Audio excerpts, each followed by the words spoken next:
It's Query and Company. I'm going to be keeping you company for the next few hours. You are not going to believe the company. This company. You're going to bankrupt your mama's company? At least I have the radio to keep me company. On 93.5 and 107.5, The Fan. Shotgun snap for the quarterback. Looks left. Fires down the left sideline, and it is a catch. A.D. Mitchell. There he goes. Inside the 30.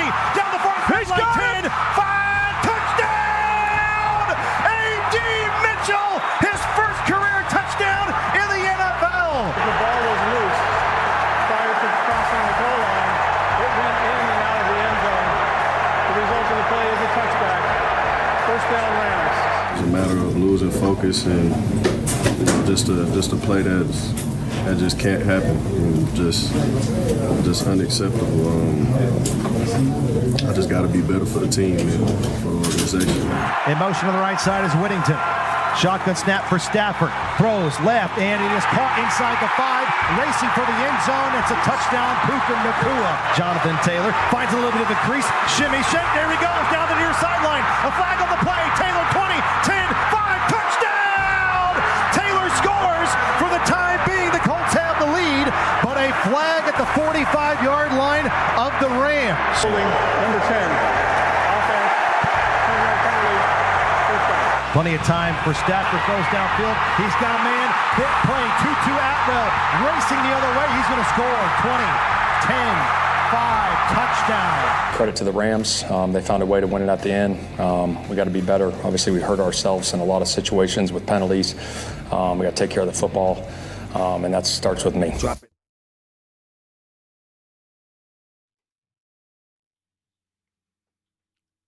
Straight in.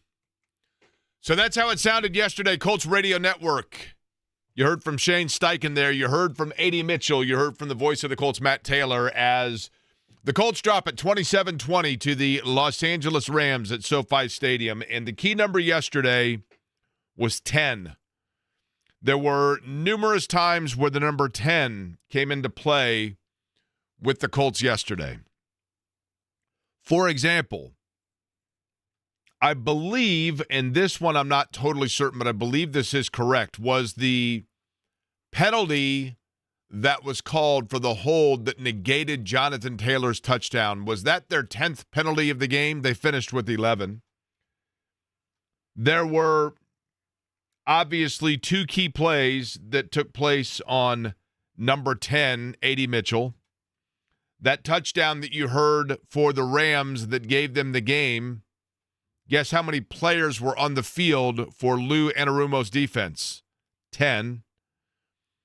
And guess how many wide receivers were selected before Adonai Mitchell a year ago in the NFL draft? 10 of them. And there's a reason for that. And that reason is this. Imagine you go, as all of us at some point do, to buy yourself a new car. And you go and you're at the car lot and you're looking around, and this always happens. You see one car that you're like, wow, like that is a good-looking automobile. That is a beautiful car. It looks sleek. I got in it and took it around on the test drive, and it was fast. And it was, man, every bell and whistle. Like, this is the car. I mean, there are others on the lot that are probably, but those other cars are all a little bit more expensive. This is an unbelievable deal. This car looks like everything that I want. It looks like everything that I need. This is the deal of a lifetime. And you get the car, you buy it, and you're telling everybody, you're like, wait until you hear the deal I got on this car and wait till you see my new car. I mean, this is a $55,000 vehicle, and I got it for $42,000. And it's better looking, sleeker, and faster than every other car that was on the lot for $42,000. I can tell you that much. And 6 months after getting it, you are driving up Meridian Street, and all of a sudden you hear a clunk, and you look, and it is sprayed fluid all over Meridian. And you're like, maybe there's a reason why this was $42,000. A.D. Mitchell he has all the bells and whistles. He's sleek, he's fast, he looks the part. But you wonder why 10 receivers went before him. And what did we hear when he was selected? What did we hear from all of the gurus that do all of the scouting and all of the forecast of a player? All the bells and whistles, but comes with a warning. There's a reason he was available.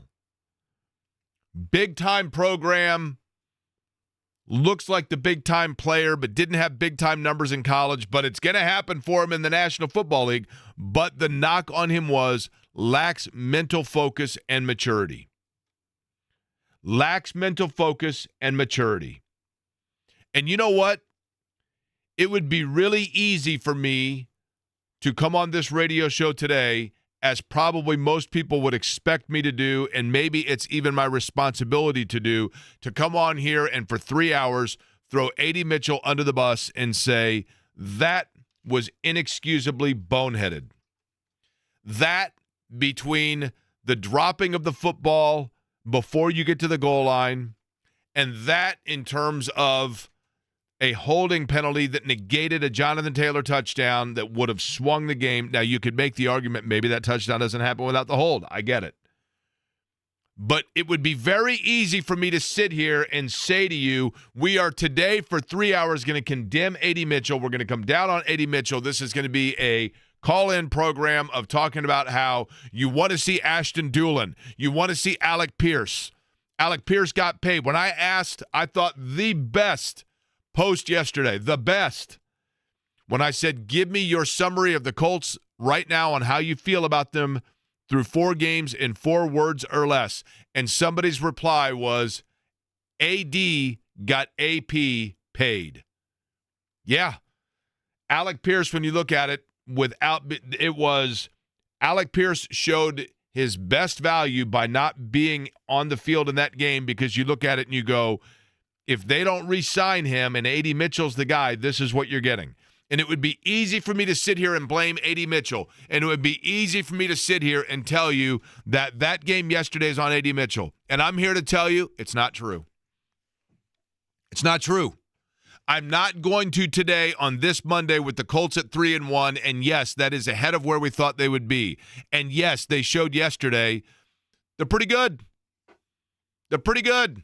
They're good enough that we can be greedy about the fact of losing a game in Los Angeles to what I think we know is a pretty good team and a raucous environment with a big-armed veteran quarterback and a receiver that absolutely tore them apart in Nakua. They are good enough that we can be greedy and say, should have had it. Except for that guy number 10. But you know what? It's going to be just like in Good Will Hunting. A.D. Mitchell is going to be Will Hunting, and I'm going to be Robin Williams. It's not your fault, son. It's not your fault.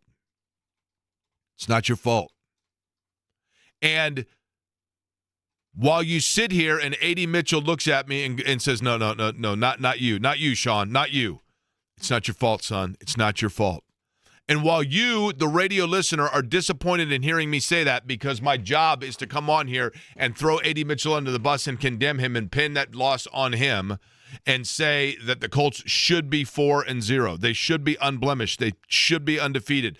They should have been flying over the beautiful mountains of Colorado and the plains of Kansas on the plane last night, enjoying it and celebrating. They should have been doing those things, but they weren't because of A.D. Mitchell.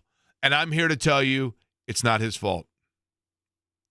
It's the fault of clearly a franchise that has put him in position and enabled him to the point where, for whatever reason, those sorts of things, because everybody knew it. We've known forever. We've been waiting forever. A.D. Mitchell on one play summarized and personified everything about him in one play, because we, the fans, we, the media, we, the people that talk about this team, have been told forever by the Colts, just be patient because there are gifts there. Be patient because there are intangibles there. Be patient because there's big play capability there. And we've been patient. And then, and I mentioned it, Reggie Wayne, a guy that as a young wide receiver, it took him a while to get going. And then once he did, holy cow, look out. borderline Hall of Fame career. And Reggie Wayne is the receiving coach for the Indianapolis Colts. And so, therefore, we had trust in the fact that, yes, they knew when they kept telling us to be patient that we were going to be rewarded for it, that it was all there for us. And in that play, A.D. Mitchell goes down, turns around, makes essentially a one-handed catch. I think, to be honest with you, even he was surprised that he caught it. When he spins around to get out of the grasp and take off down the sidelines, I think even he was like, oh my gosh. But he does. And so right there, we as fans, we as the media, we as observers are looking at it saying, that's why we were told to be patient. That's why they got the steal of the draft when they took him as the 11th wide receiver selected, and how foolish is everybody else to allow Adonai Mitchell to fall to the Indianapolis Colts. That's why we look at it and said, just be patient. And like Alec Pierce, once it gets going, we're going to start seeing who he is. But the reason why we were all skeptical is because we were told there's a reason that he was available when they got him. We were told there was concern about his focus, his maturity. Not saying it makes him a bad guy, not saying that it makes him a guy that lacks intelligence, but simply a guy that lacked maturity and lacked focus and wanted to bypass steps and process. And just as all of those things are starting to go away, and just as all of those things that the Colts had told us that we would be rewarded for being patient over, he drops the ball. Literally and figuratively, he drops the ball. And then later, an attention to detail play, he gets caught up. And so I don't blame A.D. Mitchell. I blame the Colts for putting A.D. Mitchell and everybody who supports the Colts in that situation, because there have been warning signs all along. Did he start to show that he's got some promise? He did. He did. 3 catches for 96 yards. But I did notice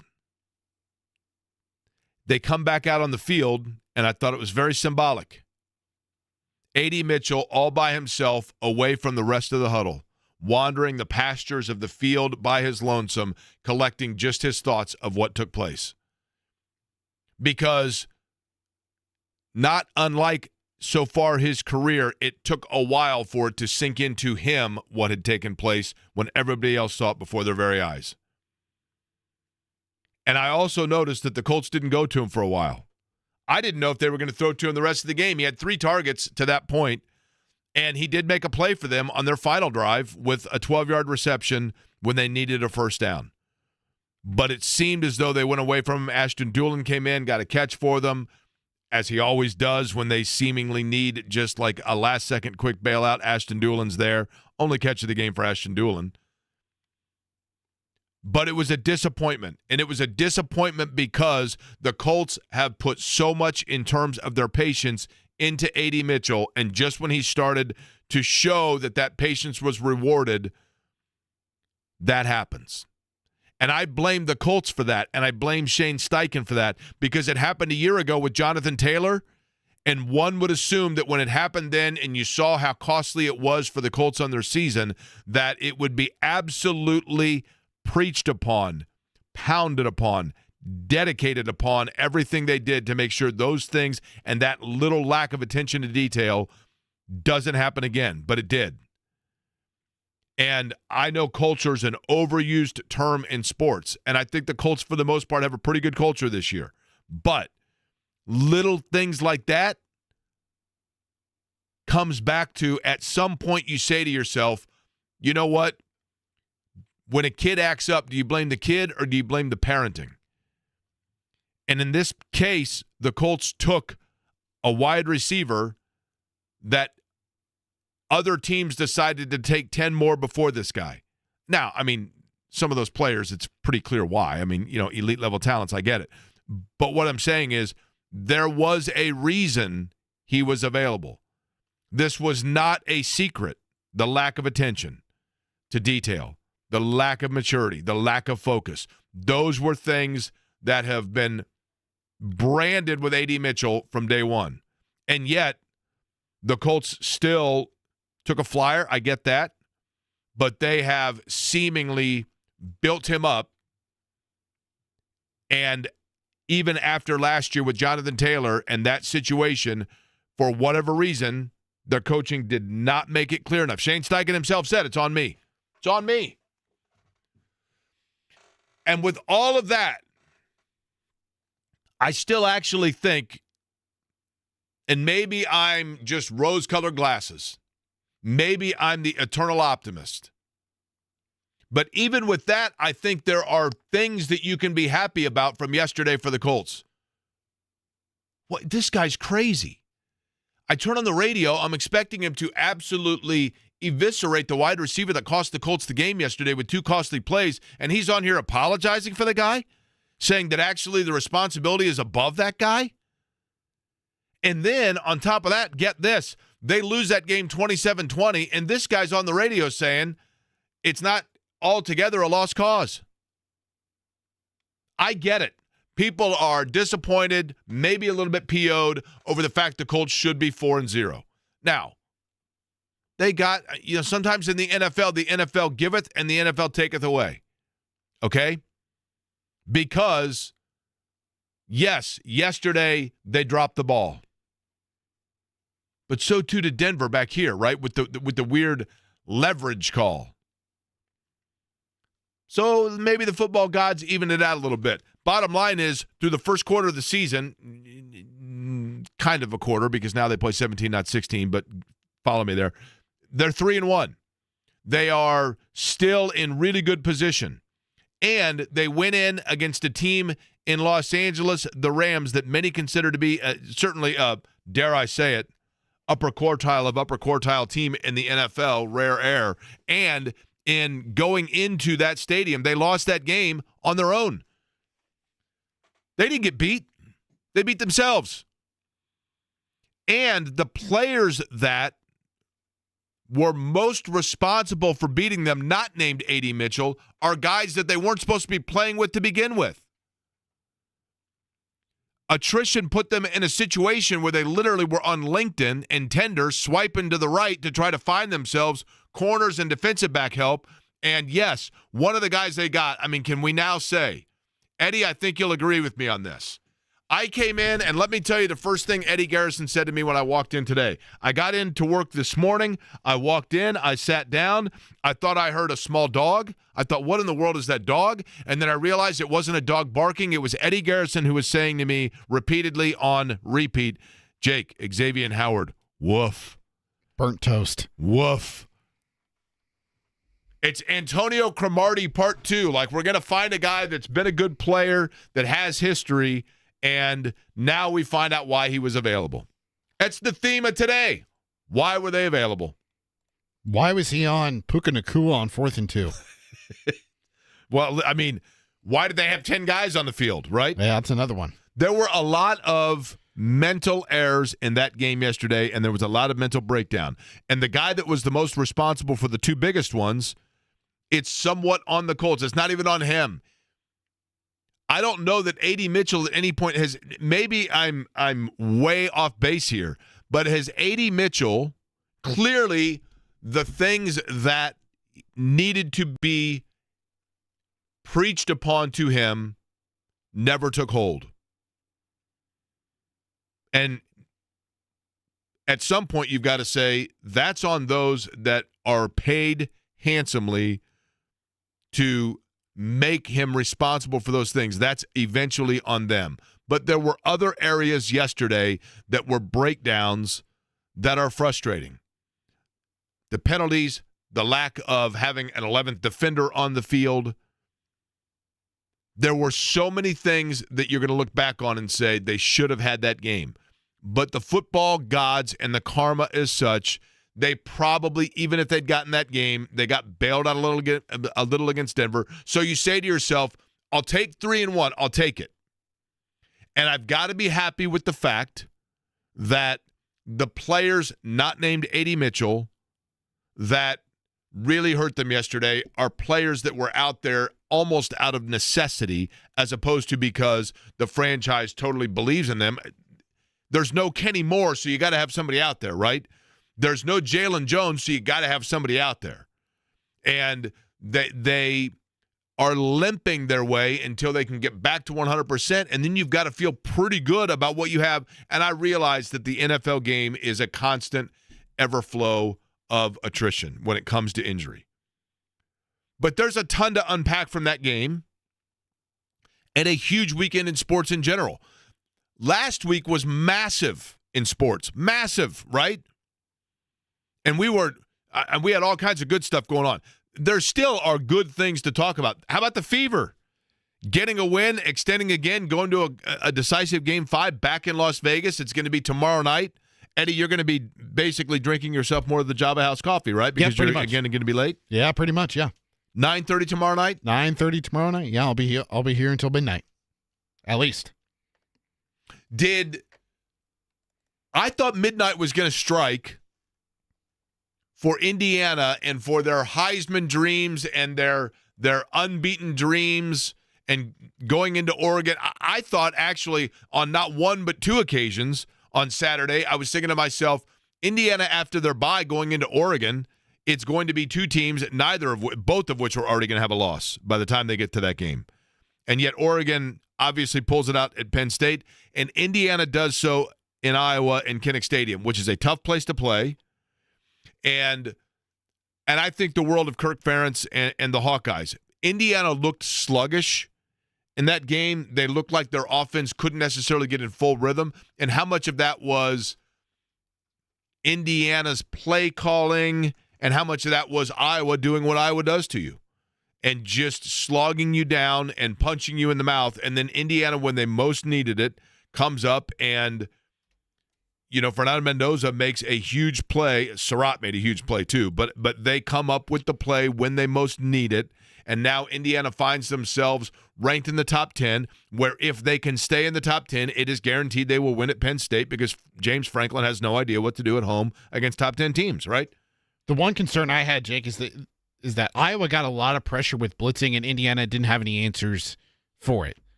Like that. They kept getting into third and medium, third and long-ish. And that's kind of what Iowa does to you, though. That's my thing, right? That's Iowa's strength. But, yes, that is an area that Iowa's not the only team in the Big Ten that's going to be able to do that, right? And I was looking at this just to the predictability. It's something I always like to look at during NFL games. Like, how often on first down or on the first play of a drive are you running the football? The Hoosiers did it 10 out of 12 times on Saturday. The only two times they didn't was at the end of the first half and then following the interception.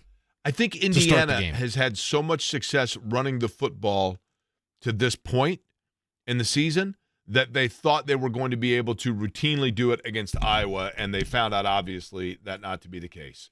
But big show lined up for you today. We're going to talk a lot about the Colts game. Mike Chappell going to join us at 1 o'clock. Aaron Nesmith, Pacers Media Day is today. Is that right, Eddie? That is right. They're all getting together and gathering and taking photos and doing TikTok videos and making memes and all that, right? Preseason starts a week from tomorrow. Which is crazy, right? Yeah, don't remind me. Aaron Nesmith going to join us. What time did you say Aaron's going to call the program? Double A, I believe, will join us at 2:30. It's A.N., isn't it? They call him Double A because it's A.A. Ron. No, I'm aware. But his initials are A.N., right? I know, but you can't call him A.N. because there's Andrew Nimhard. Okay, fair. So they call him Double A. Fair. Okay. Also kind of Double A, like the battery, provides energy. Aaron Nesmith provides energy. If we can get one more A for him, he can come and have your car towed, which I've had to do like 4 times in the last week. Anyway, big show lined up for you, but I actually want to hear from you folks, and I want to know if you think I'm off base in deflecting and saying with A.D. Mitchell, son, it's not your fault. It's not your fault. Do we still have the shout sounder, Eddie?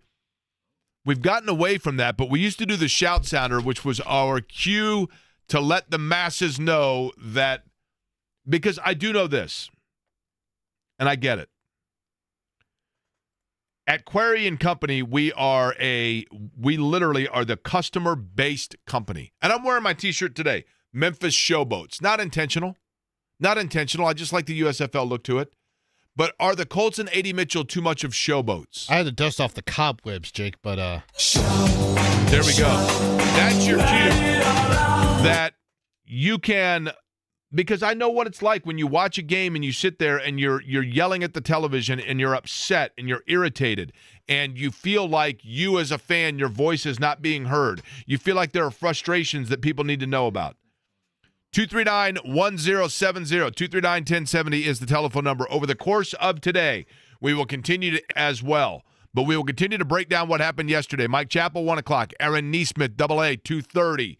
Big one lined up for you here on a Monday. It's Corey and Company on the Fan.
I like the text that I received. By the way, you can always text the program. 239-1070 is the way to text to the station. If you want to do it to me individually, that's cool as well. I only say that because I think most people by now have my number. I've given it out a number of times. Hey, Jake. No matter what happens this season, Ballard's time should be up. Anthony Richardson and A.D. Mitchell are the same organizational problem. I'm reading, by the way, a text. This is not me talking, though I don't fundamentally disagree with all of it. Ballard or his team saw great physical traits and then rationalized and ignored the red flags, listing it as mere immaturity. There is a level of truth to this. The analogy that I've always given. We all have been in this situation. All of us, either, sometimes it was we were the ones guilty of this. Sometimes it was somebody in your group, one of your buddies. But everybody has that one person they dated that was way out of their league. And I mean, literally, it's like, have you seen Joe's new girlfriend? Like, holy cow, man. Like, that dude totally outkicked his coverage. And then it's like, yeah, but there's a lot going on there. What do you mean? Well, and, kind of a wild child. And like every fifth time you call them, they actually answer. And every third time you make a date, they actually follow through. But you're captivated by what could be. And so even though everybody else is like, I don't know, man, I think you might be getting played here a little bit. You're like, no, trust me. We walk into the bar and everybody sees me with her, it's awesome. And there are other times it's awesome. And so you get caught up in the visuals of it all, and you kind of overlook some of the baggage that comes with it. And I do think, and I get it, I think the problem the Colts have had, and I think this is turning around, but the problem the Colts have had is this. You can draft questionable characters into your franchise, into your locker room, if your locker room and your franchise are strong enough and have good enough veteran leadership to immediately let it be known where the line in the sand is. But if you draft questionable character in and your leaders are themselves not questionable characters but are immature, then it's never going to resolve itself. It's never going to all of a sudden become a non-issue. And the problem, I do think the Colts have taken the right steps in turning around that culture a little bit. DeForest Buckner is a really good leader. And Daniel Jones, I think, brings a level of just a maturity and a lunch pail nature about him that is starting to take effect. But nonetheless, you still have, like when A.D. Mitchell first came in, clearly whatever message they were trying to get to him didn't resonate. Cameron joins at 239-1070. Cameron, what's up? Hey, on the whole A.D. Mitchell thing, I was listening to the radio broadcast as the play happened, and I was so happy as he was going down the field because I thought he was shedding all that baggage that he had, and then I was just so disappointed. I know. Man. I'm not a parent, but I'm not mad. I'm just disappointed. How could you be this much of a bonehead? That's what I was feeling. Not anger, just ugh. Cameron, I mean, in all honesty, and you tell me if you agree with this, I think you will, but as it was happening, and by the way, we greatly appreciate that you were listening to the radio broadcast of it on this radio station, but as it was happening, what I was thinking to myself was this, exactly what you're talking about. He's shedding it all right here before us, and then it wasn't the imagery that he dropped, it was the football. And I thought to myself, this is the most perfectly encapsulated summary of a player in one play that we've seen in quite some time, right? Yeah, just he had, like you said, he had all the talent to be one of the top receivers drafted if he didn't just have that reputation, which we're finding out is more and more true. And I hope he can develop past that, but it takes an elite level of mental focus to be an NFL football player. Correct. And Cameron, here, and I appreciate the call. Here is my concern. I agree with that. It takes an elite level of mental focus to be an NFL player. It also takes an elite level of aptitude, mental focus, and maturity to rebound and to come back from what yesterday was a dejected A.D. Mitchell. Let me play for you A.D. Mitchell after the game yesterday, because this, to me, this is a player that we have been waiting for the maturity to come. Now, just as we're wondering whether or not that's ever going to take place, now we've added another layer of maturity that he needs to mentally grow into, which is that of coming back from that level of disappointment and that level of not one but two critical errors. This is A.D. Mitchell in the locker room, and you will hear a couple of other voices. I believe Stephen Holder one, James Boyd may be there. I'm not sure how much of this we're going to hear. Andrew Sharonoff from Channel 8 was also in the group. This is A.D. Mitchell talking yesterday at his locker after the game. It was a matter of losing focus and just a play that just can't happen. Just unacceptable. I just got to be better for the team and for the organization. What are your emotions after something like that? I can imagine, but I want to hear from you. Yeah, definitely not the good ones. Just try to move forward and learn from the previous mistakes and get better. You just kind of get basically caught up in the moment there. Were you trying to celebrate, or I don't know what you were moving the ball around. Made a play that can't happen. Coach said after Jonathan lost that fumble crossing the goal line in Denver, he made it a point of emphasis to everybody in the room. Yeah, letters and logos. We just gonna move forward and learn from our mistakes and be better for the team. The JT touchdown callback, obviously. I mean, just what did you see when you looked at the replay there? Letters and logos, like the coach said, like we just hit on, and just be better for the organization. This play hurts a lot. That's all. To be clear, I was talking about the touchdown today. That you got the holding call. I think they called that on you. What'd you see when you saw the replay? Just trying to make a play. AD, your teammates, when they came up to you, just to have their support, what did that mean in that moment? Couldn't really process it, kind of in the moment.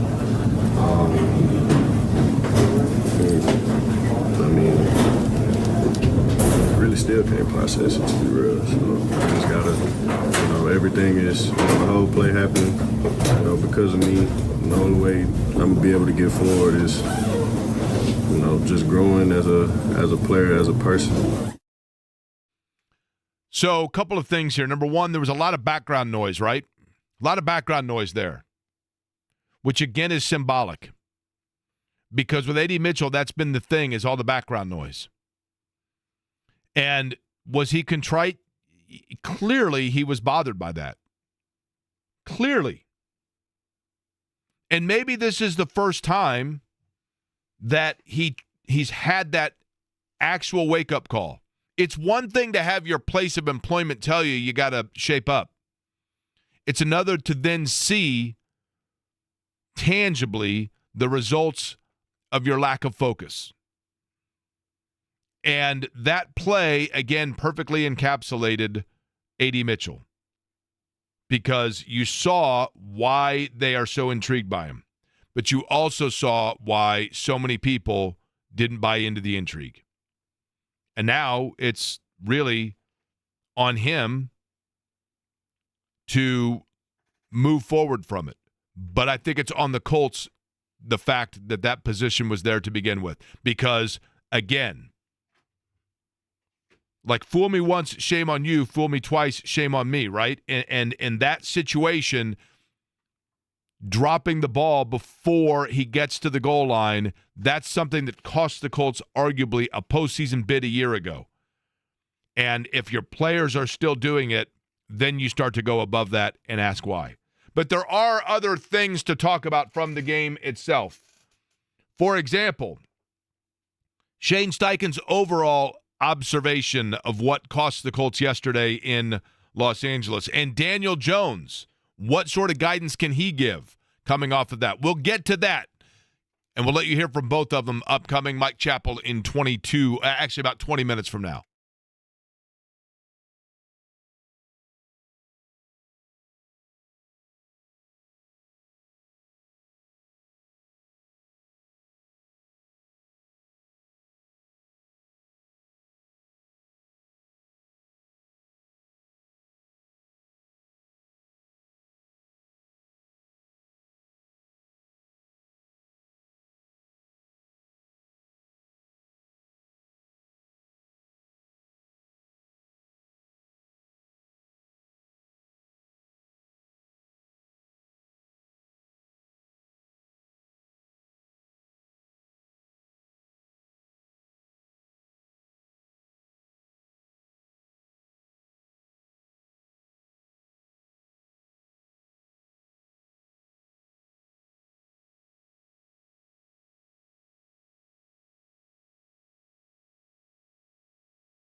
Aaron Nesmith going to join us 2:30 today. Pacers Media Day. Fever getting set for a Game 5 tomorrow night in Las Vegas to try to advance to the WNBA Finals. There was a bit of a, am I correct, Eddie, in saying, like, upset's probably the wrong word, but a surprise on the other side of the bracket, or am I wrong there? Yeah, kind of. It's hard for me to go that far, though, just because of the situation of Game 3. Don't know if you saw, but there was a controversial call no call. Liz Thomas gets a steal, results in Nafisa Collier sustaining a pretty severe ankle sprain, so she has to miss game number 4, and Cheryl Reeve goes absolutely ballistic, the Minnesota Lynx head coach, after the game, and is just going straight after the officiating and just the management or whatever. Yes. And so she was suspended the game, and the game was at home, but I'd probably consider that for sure still an upset just because of the fact of how dominant Minnesota was the entire season. I mean, Minnesota was, yes, to your point, all season, right? Boy, imagine if the Fever pull that off, Jake. You've got Phoenix versus Indiana in the finals, DeWanna Bonner, Alyssa Thomas.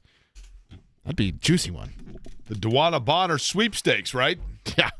Now, would I wonder if Bonner would get a ring no matter what the result would be? That's also a great question because she played on both teams, right?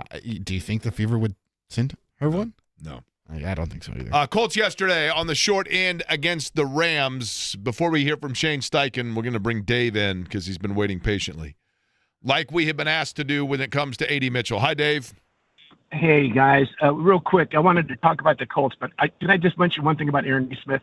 Of all the plays in the playoff last year, that dunk he had, and then Donovan Mitchell looking like a red Solo cup after a frat party on the ground, was easily my favorite play of the entire. Might be my favorite Pacer play of all time. I love Aaron Nesmith. I love him, and I think he's got the best shoes. Some guys were saying when we traded Malcolm, I can't remember what his last name was. Right, Brogdon. And, like somebody said, well, we got a bag of pork chops from the Celtics. That was an amazing trade by our front office. But that play where he went in off the miss, I think that was the second time, the second miss on the free throws. But when he came in and dunked that thing and Donovan Mitchell's rolling on the ground, that was my favorite play maybe of Pacer history. So anyway, I digress. Anyway, about A.D. Mitchell, in the NFL, coaches lose with potential, and that's what Steichen's looking at, is losing. And if he loses, the lady on the sidelines with no eyes that's taking notes every day, he won't be around, in my opinion. So I think that the word potential is great in high school, pretty good in college, but the NFL, potential is a really bad thing because you lose with potential. And my second, and I don't know much about football compared to you guys, but could you explain to me about what you thought about the time management at the end of the second and fourth quarter?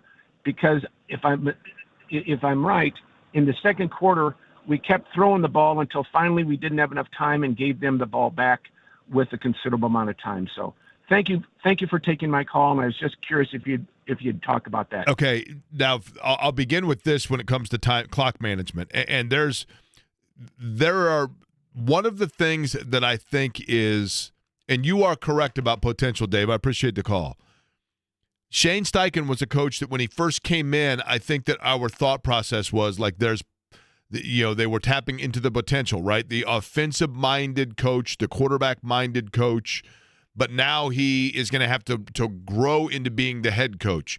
And I think one of the things about being a head coach that is a challenge for any young head coach is, and I think Shane Steichen would tell you early in his tenure this was the case, and that is that I always say, the arrows are flying so fast and things are going past you at such a rate that, you're looking at it and you go back and you say, I should have called a time here. I should have called, but things are happening so fast, you don't necessarily stop and look at it in a vacuum itself.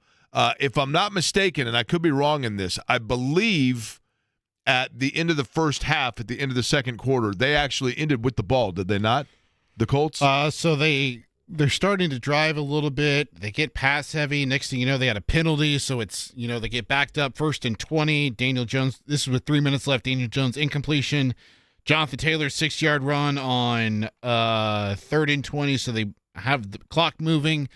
That's when Rigoberto Sanchez, and this was an important sequence, Jake, because that's when Sanchez so pinned they gave it back to him with 2 minutes. minutes left, right? Yeah, with 2:14 left and 13 plays, 96 yards, end zone touchdown.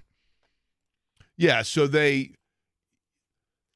I would agree with the fact that it's questionable that you go with that number of pass plays if you want to be nitpicky at the end of the second quarter because it allows that much more time when you give it back to the Rams.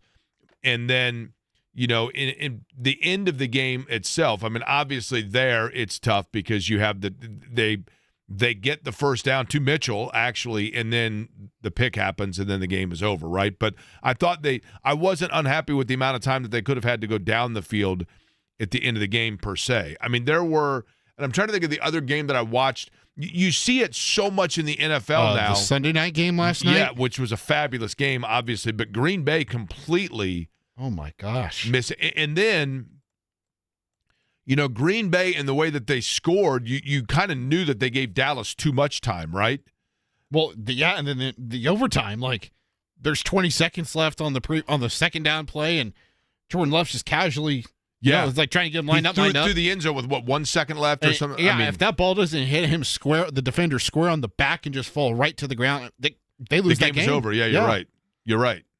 Because he was too careless at the end there with how much time was left on that final play. Yeah. My point being, Dave, it is one thing that I think more often than not, I think the number one thing to be able to look back on and question is clock management with teams. And I think that what separates probably average coaches or good coaches even from elite coaches are those that handle that situation, because more often than not, it's the easiest thing to second guess. And I just think that coaches get caught up in the quickness of what's happening, and even the best of the best, the arrows are flying too fast for him. I know that that's kind of a cop-out answer, but as for Shane Steichen and what he had to say after the game, now Nick sent me a text, said, Jake, I'm going to predict it right now. Steichen's simply going to say they got to clean some stuff up. Let's hear if that's what he says. Penalties, it really comes down to fundamental and technique in the penalties, and it's been in the red zone, the last couple of weeks. We got to clean that up because that's huge. I mean, there was probably a couple where we could have scored 34, with touchdowns. I got to go back and look at Warren's play there where he caught it down to the 3. Look at that one, and obviously the big run, JT, to take the lead there. So we got to get those cleaned up. Eddie, what do you know? Not once but twice, right?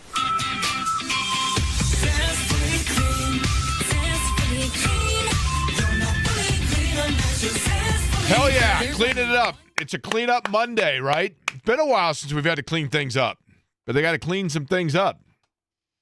When I think clean, I think Mike Chappell. We're going to clean it up. Chap joins us next.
Monday, 1 o'clock, you know what that means. Mike Chappell, CBS 4 and WXIN Fox 59 to break down what happened with the Colts. And again, I'll summarize what I said earlier, and then we'll let Chap kind of opine from there. I know it was a disappointing game yesterday. The Colts now, though, 3-1. You take the good with that, because if I would have told anybody back in early August the Colts are going to be 3-1 through the first 4 games, all of you would have taken that, and 8 days a week, to quote the Beatles.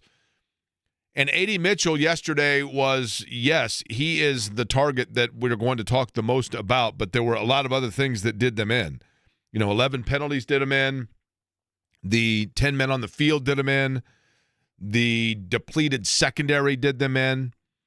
And it's easy to say that all falls on the fault of A.D. Mitchell, but at some point it becomes the fault of those that continue to tell us to be patient with him when we knew that immaturity and lack of focus were the reasons that he was the 11th receiver taken in the year that he was selected.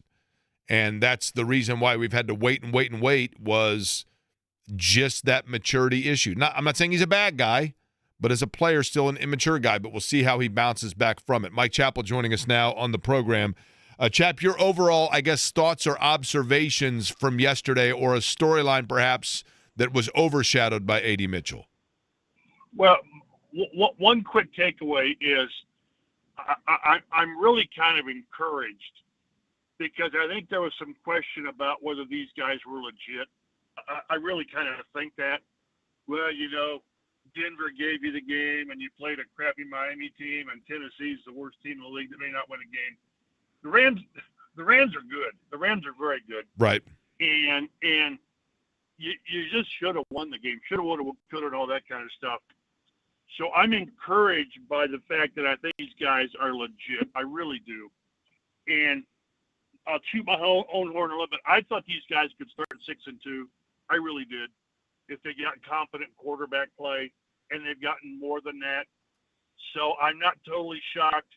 Having said that, my goodness, that's a game was there for you. And there were probably, 5 or 6 things that went wrong. There's no downplaying Mitchell's screw-ups. It's 14 points. It's 14 points. I don't know how to explain. It's funny. Last year in December, I think it was, we were talking with Jonathan Taylor in Denver, maybe in November. I can't remember when it was. December, I think. And I'm thinking, I've been around a long time, and I haven't seen that in forever. And now yesterday's thing, I haven't seen that since, December. So you just can't do that. And Jonathan Taylor wasn't celebrating. He just dropped the football. A.D. Mitchell, I think, was showboating, was going to put the ball out with his right hand and all that. Yeah, it's one of those, act like you've been there before. Well, in the NFL, he hasn't been. So, and then the holding on Taylor. We had the third straight game with Taylor just doing something ridiculously brilliant. And it gets called back because Mitchell sort of tackled the guy on the perimeter. So that's 14 points. And Taylor's touchdown was with 2 minutes to play. And, yeah, the Rams might have tied it up. I don't know. So, but then, like you said, somebody tell me why you've got Xavier Howard on Puka Nacua. The object is to take away the other team's best player. The other team's best player is Nacua, and you put Xavier Howard on him, and he hasn't played well since he's been here. I guess if they put Mooney Ward on Nacua, then Devontae Adams goes off. But I would risk that. So and then 10 men on the field. What are you doing? What's that about? So it was just incredible mistakes, and you're still right there. I'm curious to how they react with 2 things. With A.D. Mitchell, is hopefully they get Pierce back this week, and that will diminish more of A.D.'s size. But you're right. They say, bear with us. This kid's going to be a great player. He's great talent. The catch was incredible. Chap, there has never. Let me tell you something. You remember Bo Jackson, right? Sure. I've always felt like Bo Jackson, in probably the most famous game that Bo Jackson played in was that Monday night game against the Seahawks in Seattle when he was with the Raiders, and he ran over the Boz. But the other play in that game is the one where he turns the corner and he takes off down the sideline, and he's running so fast he goes right into the tunnel, right? I've always said that perfectly encapsulated him, because just when you realized what you had seen before your very eyes, he disappeared. And it was the perfect synopsis of a player's career in one play. That might have been the perfect synopsis of A.D. Mitchell, because we saw why we've been told to be so patient, and then we saw why we've had to be patient because he made a knucklehead play. All in one fell swoop, right? I mean, it was the perfect synopsis. The question for me becomes, how does he respond? How does he respond? And do we have enough body of work to this point to say, from a mental standpoint, that might be the play that defines him? No, we don't. No, we don't. And I understand your question. I'm more curious how the team responds to him. You know, roster spots are so, premium. And I'm not saying you cut the guy. I'm not saying that at all. But this is a game of trust, and you have to. And they said all the right things after the game. We have faith and trust, and yada yada. Well, based on what? I mean, based on what? And I'm going to try not to pile on him too much. But this is big boy football. It's your profession, and they preach accountability. That's what and Shane Steichen says. Well, it starts with me. Okay, but you're not out there dropping the ball at the 1 yard line. You're not out there getting roasted every play by Nakua. So the accountability would be to find somebody other than Xavier Howard to play a corner. I don't think they get Kenny Moore back this week. And then even let's see, Alec Pierce misses another game. He's never missed 2 games with a concussion. But then you see more of Ashton Doolin. You just do. So I don't know. I'm more curious how the team responds than I am. I don't know that I expect anything from Xavier Howard, how he responds. He's not playing well. Chap, in terms of the way the team responded to A.D. Mitchell yesterday, and I'll start with that response. I get it, and they said the right things, and we'll play audio for everybody coming up here of Daniel Jones and Zaire Franklin, what they had to say. But is there a fine line in the NFL between having a guy's back and coddling a guy? Oh, we see. Yeah, we've seen that at quarterback here the last couple of years. Yeah, there is. Don't talk accountability and then, do the old definition of insanity. So I think, again, this is a chance for us to see what their accountability level is. Again, I want to say it 2 spots because Xavier Howard wasn't good yesterday. He just wasn't. Wasn't good the week before that. So that's a really good point. And your tolerance level for coddling goes up with a player's resume and his talent. And right now, A.D. Mitchell doesn't have much in the bank to keep saying, well, look patient. No, you only play 17 games. It's a long season. It is. You play 17 games. And things even out again. You should have lost to Denver. You should have won yesterday. So they sort of even out. But I would hate for these guys in January to look back and say, boy, like last year in Denver, they lose the game in Denver, and it cost them. So I want to see how they deal with it. I want to see how this team bounces back against the Raiders, who showed you what they can be yesterday. But this is still a good team. But you just can't go on and say, well, these guys will come out of this on their own, because you can't bank on that. Are we burying the lead, though, in the fact that we're so focused on the A.D. Mitchell play? Mike Chappell, our guest from CBS 4 and WXA and Fox 59, the dean of Colts writers. We're so focused on the Mitchell mistakes that, and I agree with you, Chap, fundamentally, that there were things that were encouraging about that game, but there were also just such incredible mental errors, like the 11 penalties and like having only 10 men on the field in the most critical play of the game? How does that happen? No question. I don't know. And Cam Bynum sort of said, he said, we had a feeling before the play that things weren't right, and then he said it's players and his coaches. He pointed to the coaches as well. They got more coaches than you've got fans, Jake. I mean, they got coaches everywhere, and somebody's responsible for getting the right guys out there on that. Did you say that I have fans? Is that what you said? That I have fans? I said plural.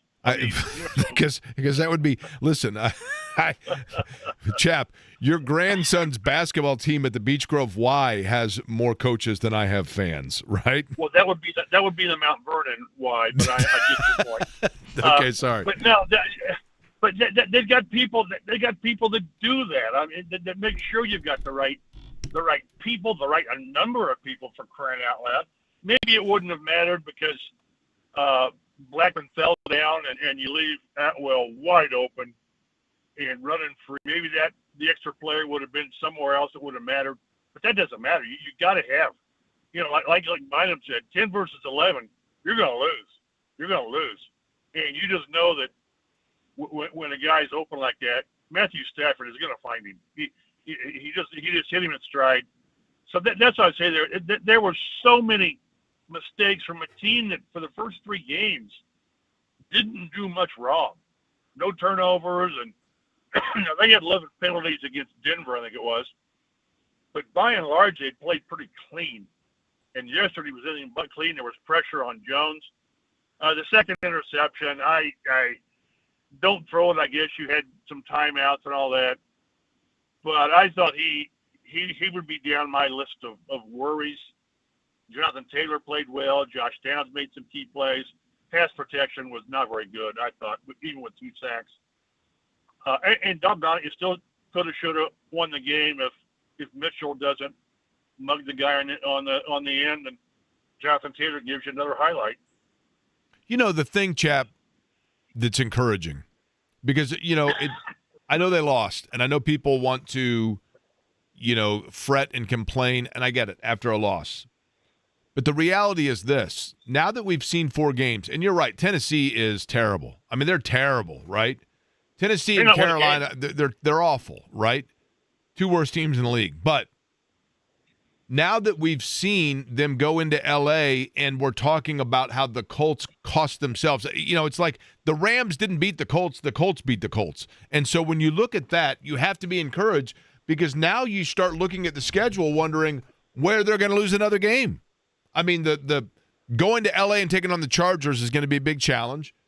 But coming back and getting the Raiders and Cardinals at home, I mean, they've got a chance, to your point, to be 5-1, and then, maybe they go 5-2.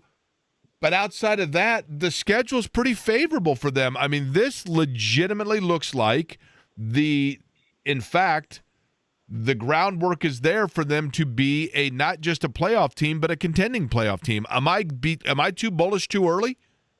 No, because I saw that as a possibility, just because so much is on the quarterback.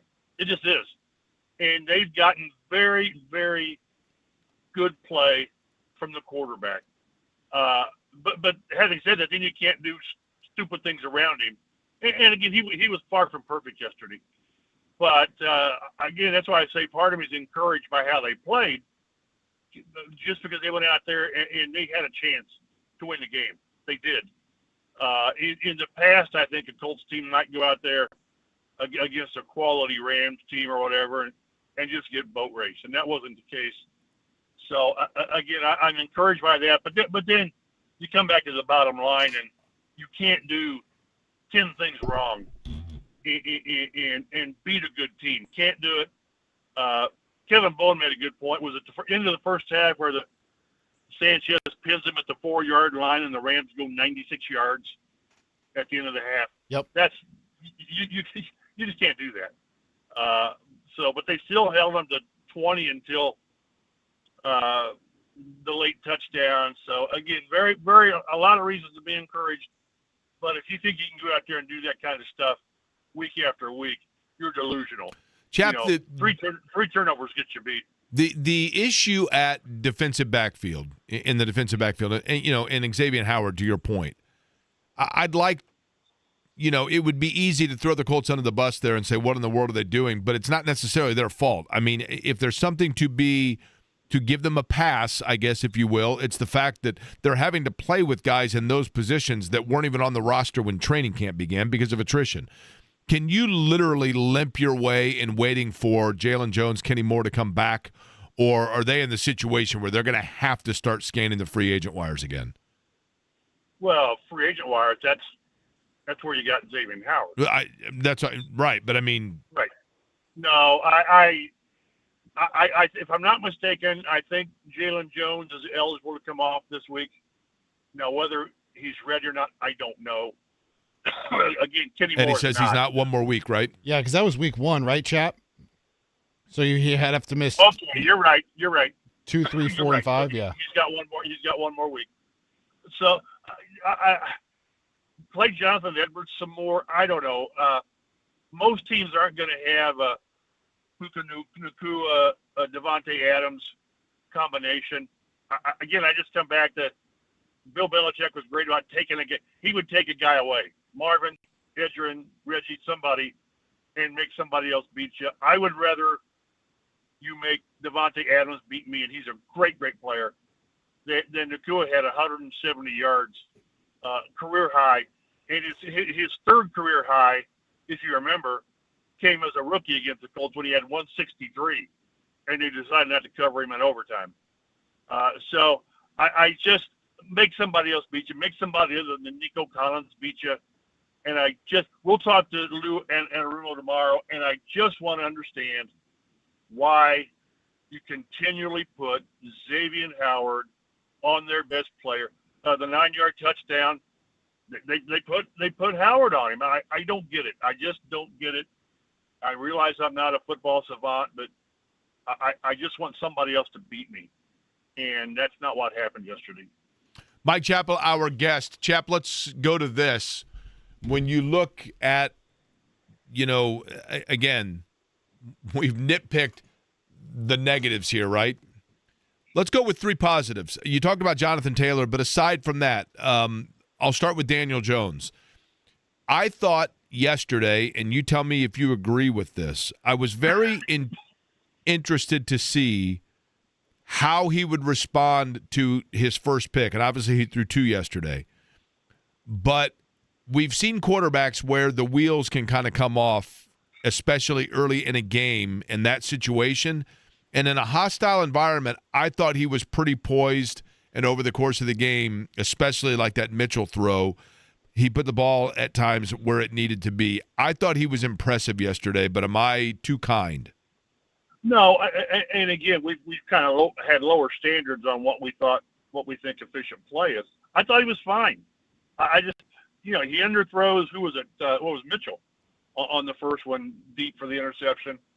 If he lays it out there, it's probably a long gain. I thought he played fine. He played winning football.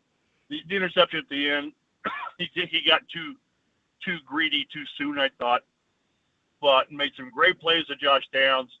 Couple of great throws to Tyler Warren. That kid,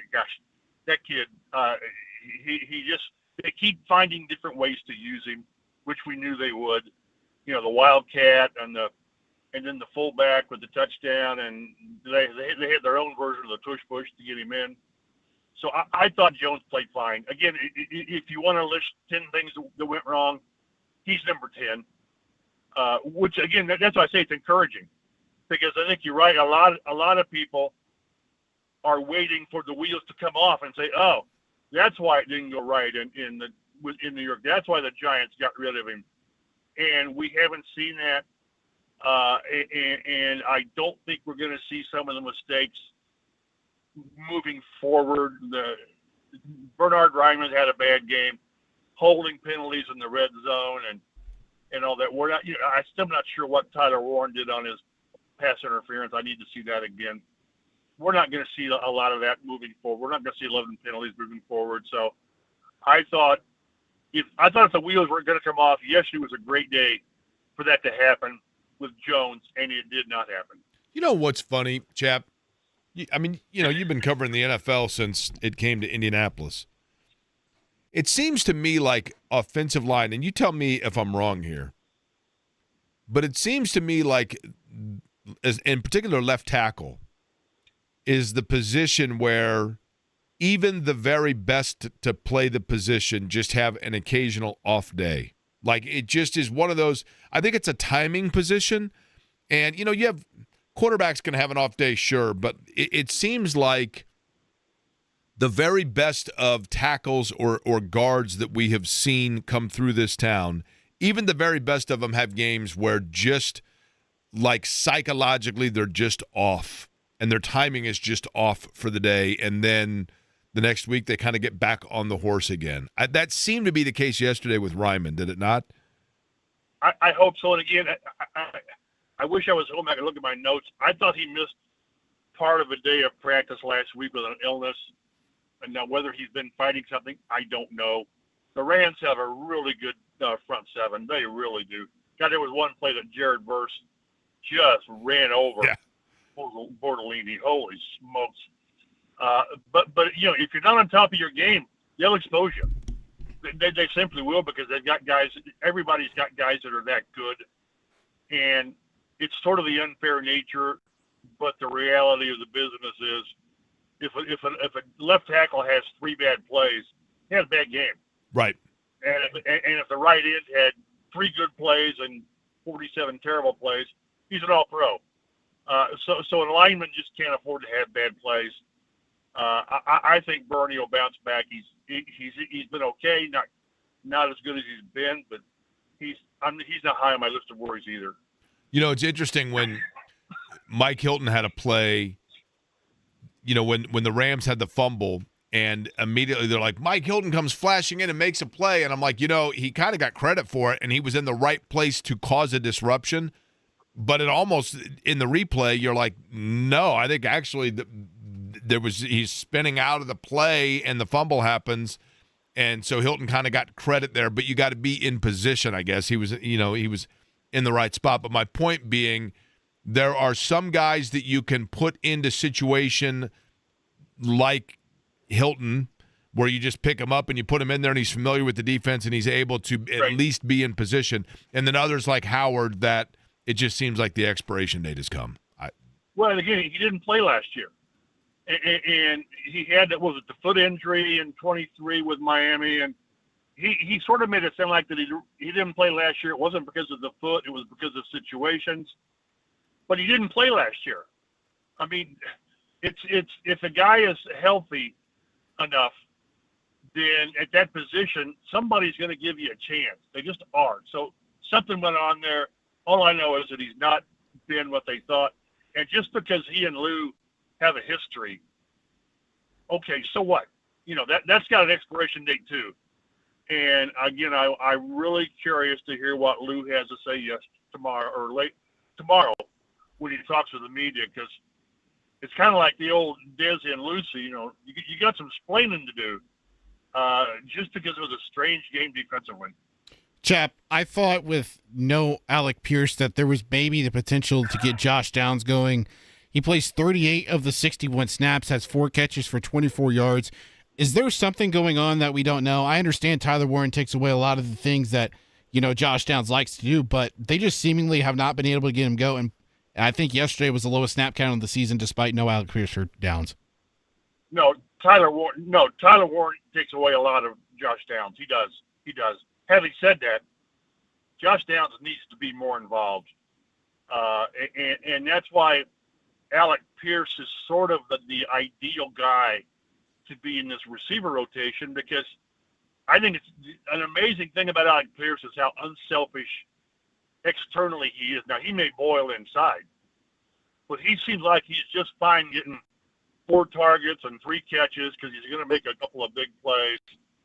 And I think that's very rare for a receiver. It really is. But they need to get Downs. Again, the stat that people need to remember is Josh Downs had more catches in his first 2 years than any player in franchise history. And this franchise has got some pretty good receivers. So they need to get him more involved. He's the guy that I think has a right to be frustrated by his his lack of involvement, but it's hard to do that when you're 3-1. And whenever they go to him, it's like 3rd and 7, and he gets you 8 or more. He's the one that they need to find more targets. But doggone, I think a lot of us talked in the offseason that Tyler Warren's going to get a lot of that stuff. And there are, Michael Pittman's off to a good start, and so is JT. So there are only so many targets in a game. I don't think they want to throw the ball 40 times a game or whatever. What did Jones? Was he 23 or 34? That's probably a few too many for them. But yeah, Josh Downs is a guy that they've got to find a way to get more involved. I agree with that. Again, the funny thing about it, to put a tie on all of it, Chap, is the fact that they're 3-1. And if I would have told you when I was handing you a Beatles shirt back at camp that they were going to start out 3-1 and that we would be nitpicking like 2 boneheaded plays to cost them, you would have said, sign me up all day long, right? Sign me up all day long for that. No question. It's all about, they always break down the season into quarters with that screwy 17th game.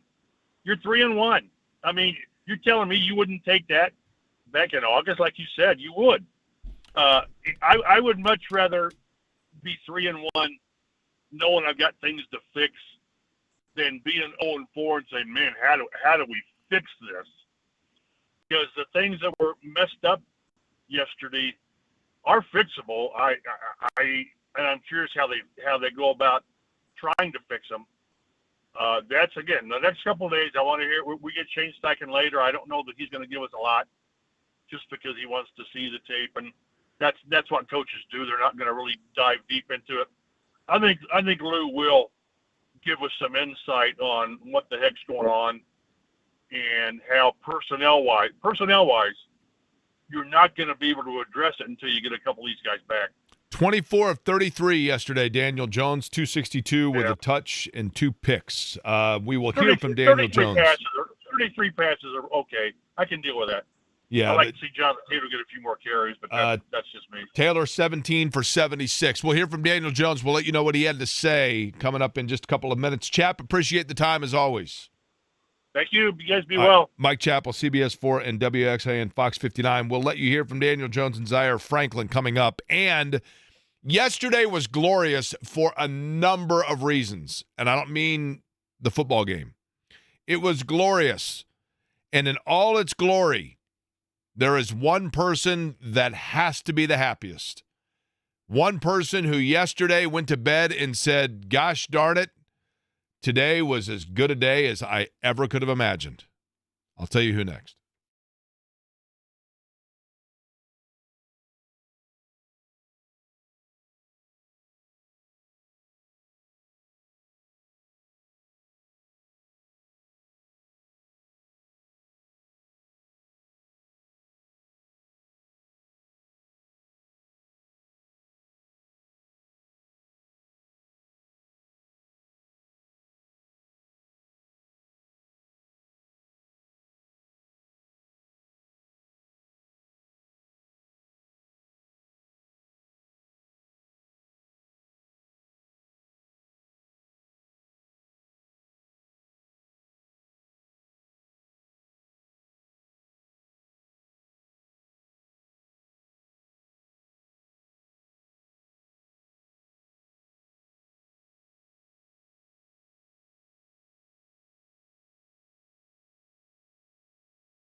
I like the late start on a Sunday to get up, do what you need to do in the morning, whether it be go to a family breakfast, whether it be go to church, whether it be, enjoy working out in the yard, whatever. And yesterday was glorious. I mean, it was gorgeous. I don't know if you know this or not, Eddie, but yesterday, basically, and this morning when you got up and you were on your way into work, that's what it's like in Los Angeles, like 360 days a year. Los and Angeles, San Diego. I was about to say Los Angeles or San Diego, Jake. San Diego as well. You get that coastal breeze, beautiful. Boy, I wish I was going to Los Angeles. Reds in the playoffs, taking on the Dodgers. How about that, man? The Reds. Now, miracles do exist, Jake. Okay, allow me to ask this before we get back into who was the most happy yesterday, not named the Reds. I know that I went on my old man rant and people told me to get off the lawn, whatever, a couple of weeks ago. Mm-hmm. But the Reds didn't even win they basically backed their way into the playoffs because the Marlins took care of the Mets. And the Reds were in, I believe, Milwaukee, right? They were. And they went out on the field and they still did like a champagne thing. Jake, it was the first time they made the playoffs in years. I get it, but you got to give the Reds some credit. Come on now. Reds and Dodgers, Cubs and Padres, right? I mean, they won 9 of their last 13 games.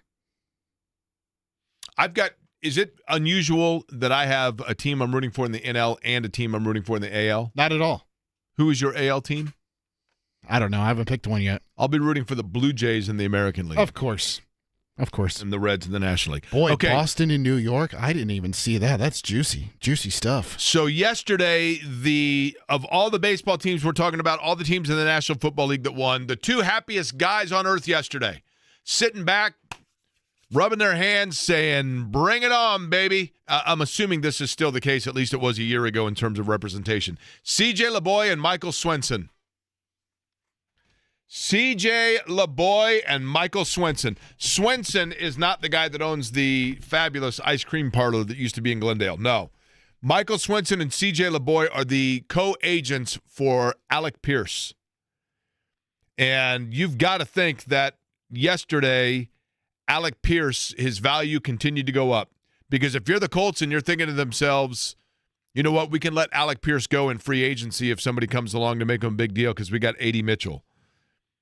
I'm not saying A.D. Mitchell doesn't show that he's got some talent, but A.D. Mitchell also absolutely shows that he's got some growing up to do. Daniel Jones is the quarterback that was throwing the ball to A.D. Mitchell. His thoughts from Daniel Jones yesterday on the A.D. Mitchell fumble. He made a heck of a catch on that play to get to the ball there.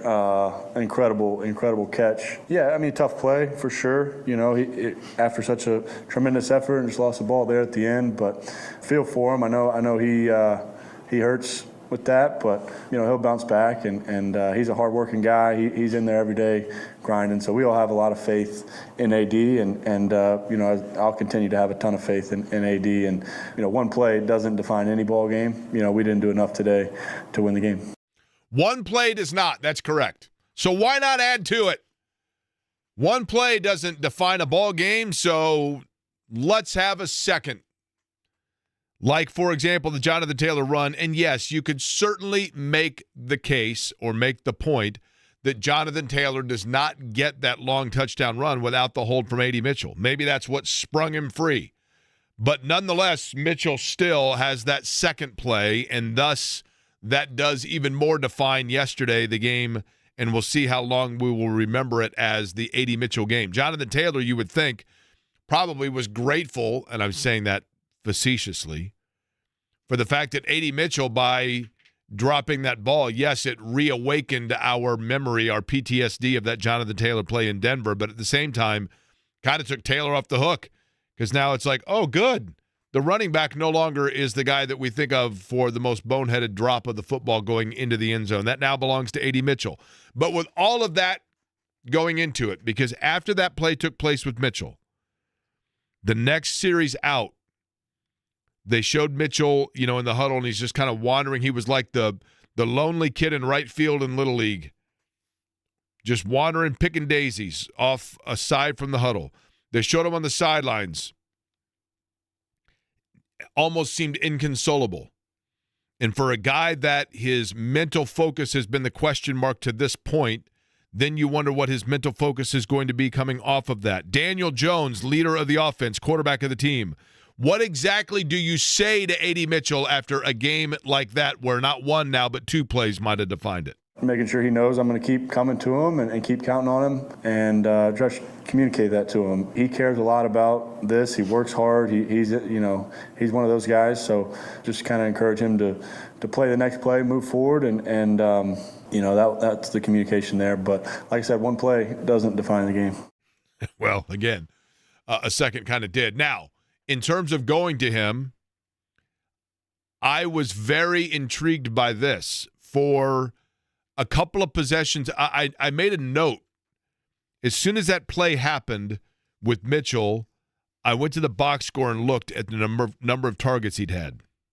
He had 3 to that point, and I thought, what are the odds at the end of the game that it's going to be 3 targets to A.D. Mitchell and that the Colts are just going to say, that's fine, but we're just not going to go to you. Now, we have seen quarterbacks in this town that there are 2 different things that kind of become their calling card. If you look at Peyton Manning and Peyton Manning's time, I think receivers knew that you only got so many looks that he would go to you before he would then go in a different direction or find another guy that he trusted. Not forever, but I'm saying over the course of a game. And Andrew Luck is a player that the big calling card about Andrew Luck coming out of Stanford was look at the number of times that his team would score on possessions after he had thrown a pick and his ability to quote Ted Lasso, to be a goldfish and just flip from that. And in Daniel Jones' case, I was curious not only of would he go away from A.D. Mitchell, but after throwing the early pick, for example, would he settle in? And I thought Jones did. I thought he looked confident yesterday. I thought he looked pretty much in command. But late in the game, first off, after that, one of the possessions right after the A.D. Mitchell drop is when the Colts needed a play and they went to Ashton Dulin, who is Ashton Dulin just kind of seems like that guy that you don't, he's the copier guy. One of my terms. Every office has it. The guy that everybody's sitting around, it's like, what's going on? They're like, the copier's not working. And then literally it's like, in this building, it's Scotty. Call Scotty. He'll know what to do. I have a question for you, Jake. This is more philosophical than anything else in your belief. If you're in that position with Shane Steichen, are you one that would rather bench him for a couple series so that he can get his mind back in the game? Or on the first play of the next series, do you go right back to him to pick up his confidence? Question. No, great question. I think that's a quarterback question. That goes to the quarterback. And yes, we've kind of seen both of that in this town over the years in terms of what the quarterback does. And they went to Dulin, is my point. Like Dulin, the copier guy, is that they bring him in and they go to him. Maybe that was to kind of wake up A.D. Mitchell. But late in the game, you notice on that last drive, when they needed a first down, I think it was the 3rd and 10 maybe, they go to a 12-yard play to A.D. Mitchell, and he makes that play.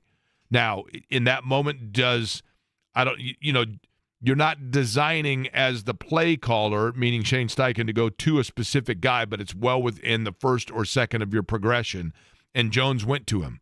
And so they did give him opportunity to close it, I guess, in making a play for them. And then obviously the turnover. But Zaire Franklin is one that I noticed during all of that time when Mitchell came to the sideline. Zaire Franklin was one of the first to go over and really kind of try to lift him up. Zaire Franklin after the game on A.D. Mitchell. It's another example of another young player who had made a great play, made a mistake, and has got to learn from it and respond from it. How he responds is the biggest part. To me, that's a special play. I don't know anybody else on our team that's able to catch the ball and go and do that afterwards. I would lean into that more than how the result ended up ending, and just tell him to continue to build and grow on that. So, now here's the thing: I get everything he's saying, and he is a young player. I mean, he'll be 23 in a week, basically, but he's in his second year in the NFL, and again, at some point, you got to be able to put that behind you. There was more than just the Colts game that took place this weekend. By the way, Aaron Nesmith in about 45 minutes, but we come back.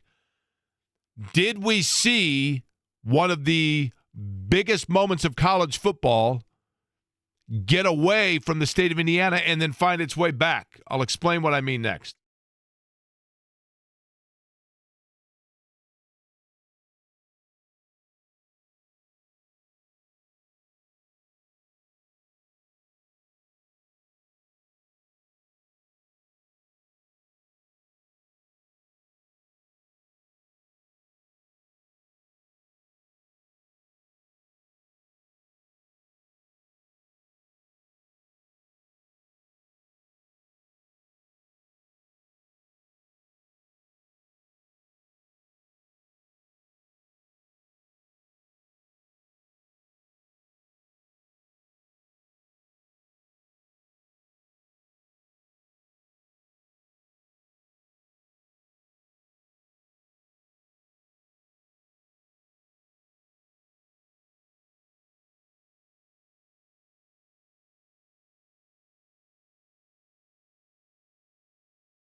More on the Colts coming up about 15 minutes from now.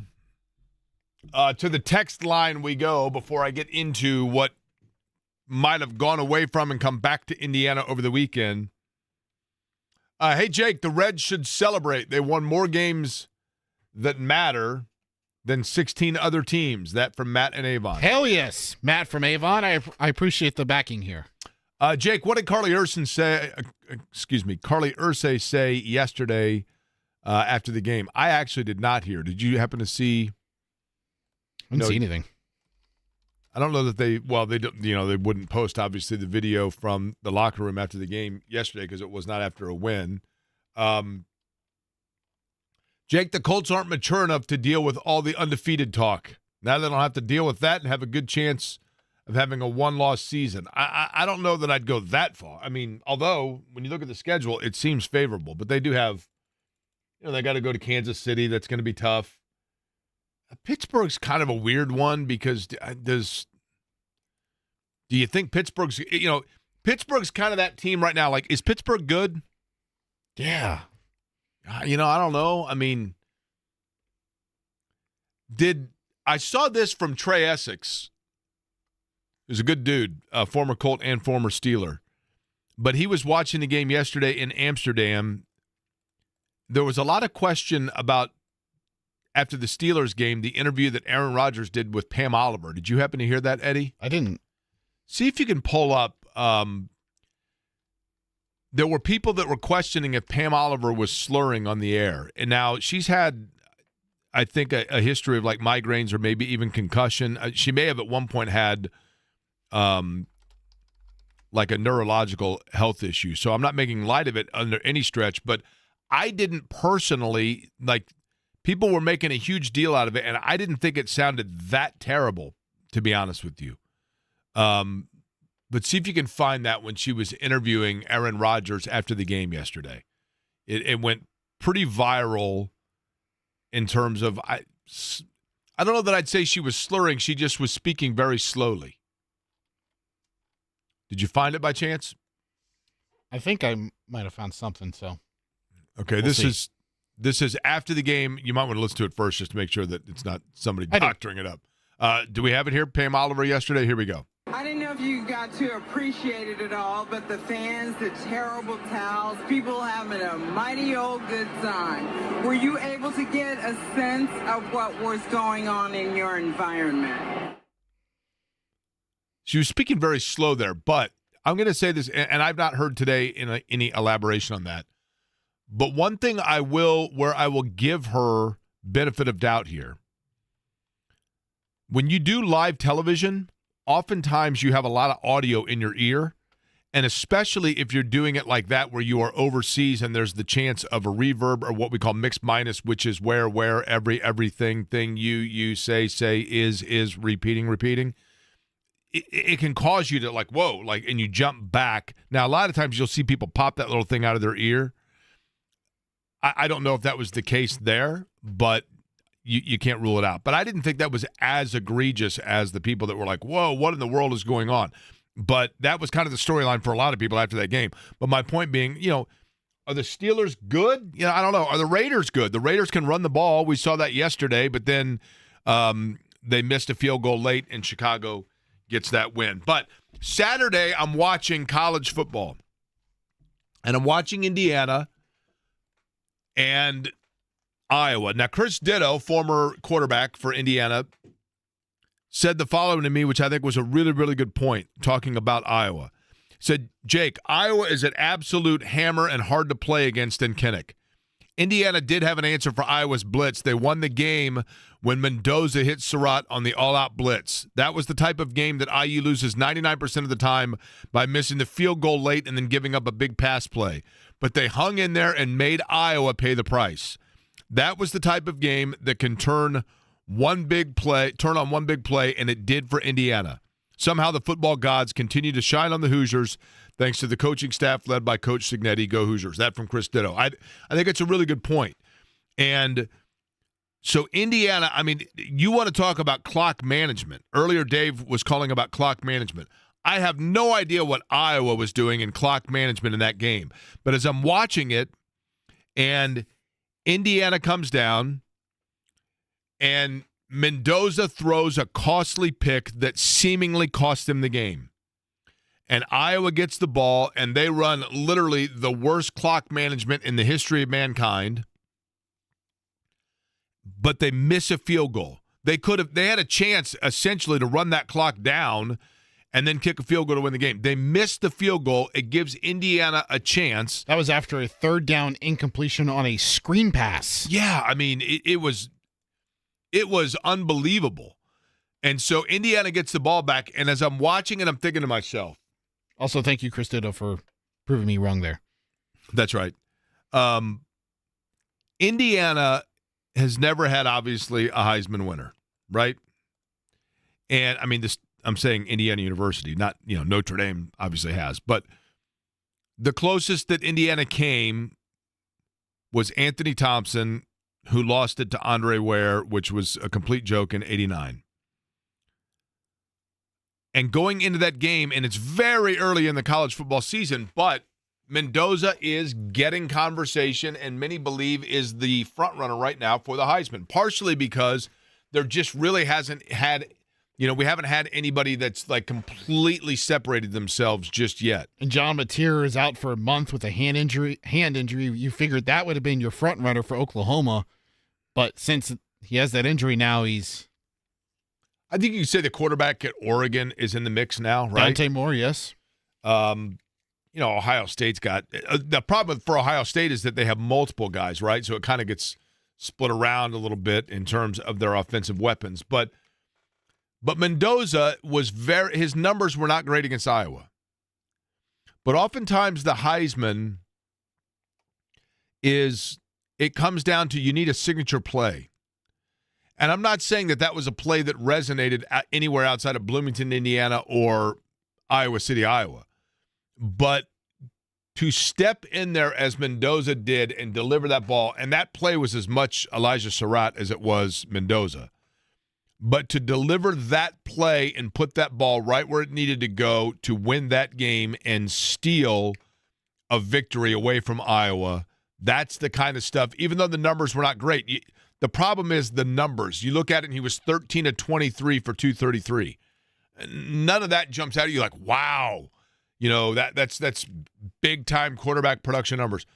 But delivering when his team most needed it, and so far in a year where nobody else really has delivered, maybe that does put that Heisman, that Heisman, right when you thought the Heisman conversation went away from Indiana, it put it right back in the conversation with Indiana. And the Hoosiers now ranked in the top 10 bye week, and then they go to Oregon, who went into Penn State.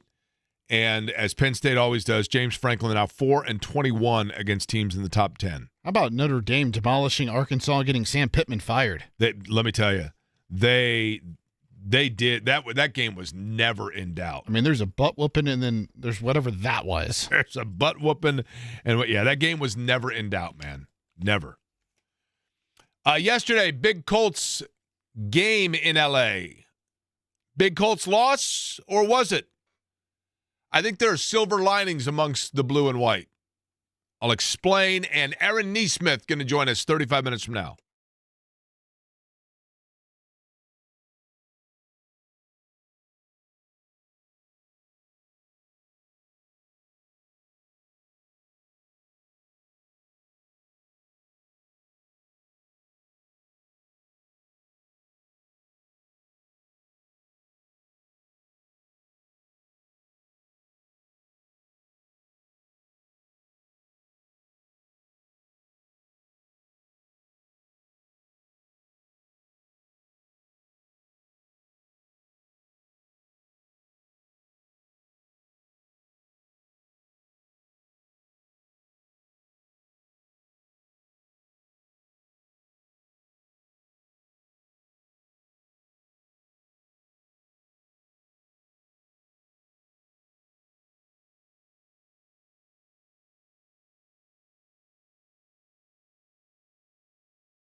It's Query and Company. I'm going to be keeping you company for the next few hours. You are not going to believe the company. This company. You're going to bankrupt your mama's company. At least I have the radio to keep me company. On 93.5 and 107.5, The Fan.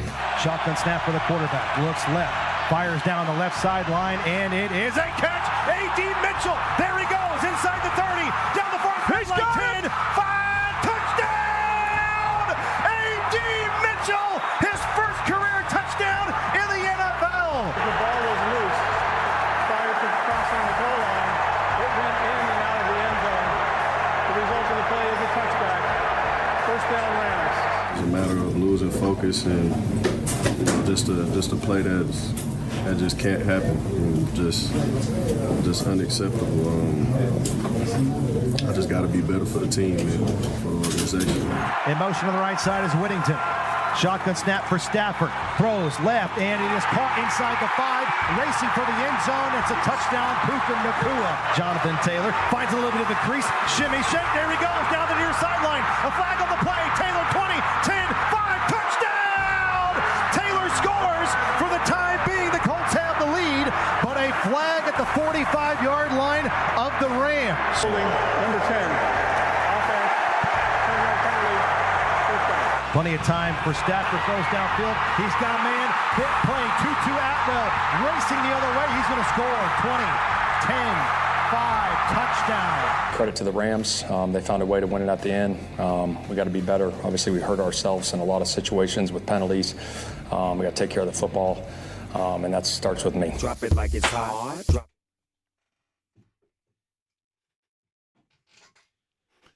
That's how it sounded yesterday. Colts Radio Network, Matt Taylor, Joe Wright's on the call. You heard from A.D. Mitchell there, as well as Shane Steichen as the Colts drop one in L.A. And I mentioned earlier, and I'll mention it again. And yes, we have spent the better part of today's show, as I know the guys did in the morning as well this morning. And again, you heard James Boyd will be back with them tomorrow. Of course, he was traveling back after yesterday's game this morning, but the reality is, if the Colts go on to whatever they do this season, and you look back on, you always have on the sitcoms, you could always tell when a sitcom was towards the end of its run or was desperate or whatever else, when they'd had the episode where the family sits around and goes over a photo album and they show highlights over the course of the history of the show. Funny moments, the best of, that kind of thing. And the Colts yearbook, when you look back on it, no matter what happens moving forward, when you talk about the Rams game, it's going to be the A.D. Mitchell game. Just the reality. Yeah, there were a lot of things that we can nitpick and a lot of things we can be positive about. I actually find silver linings yesterday. I find a silver lining in this. Nakua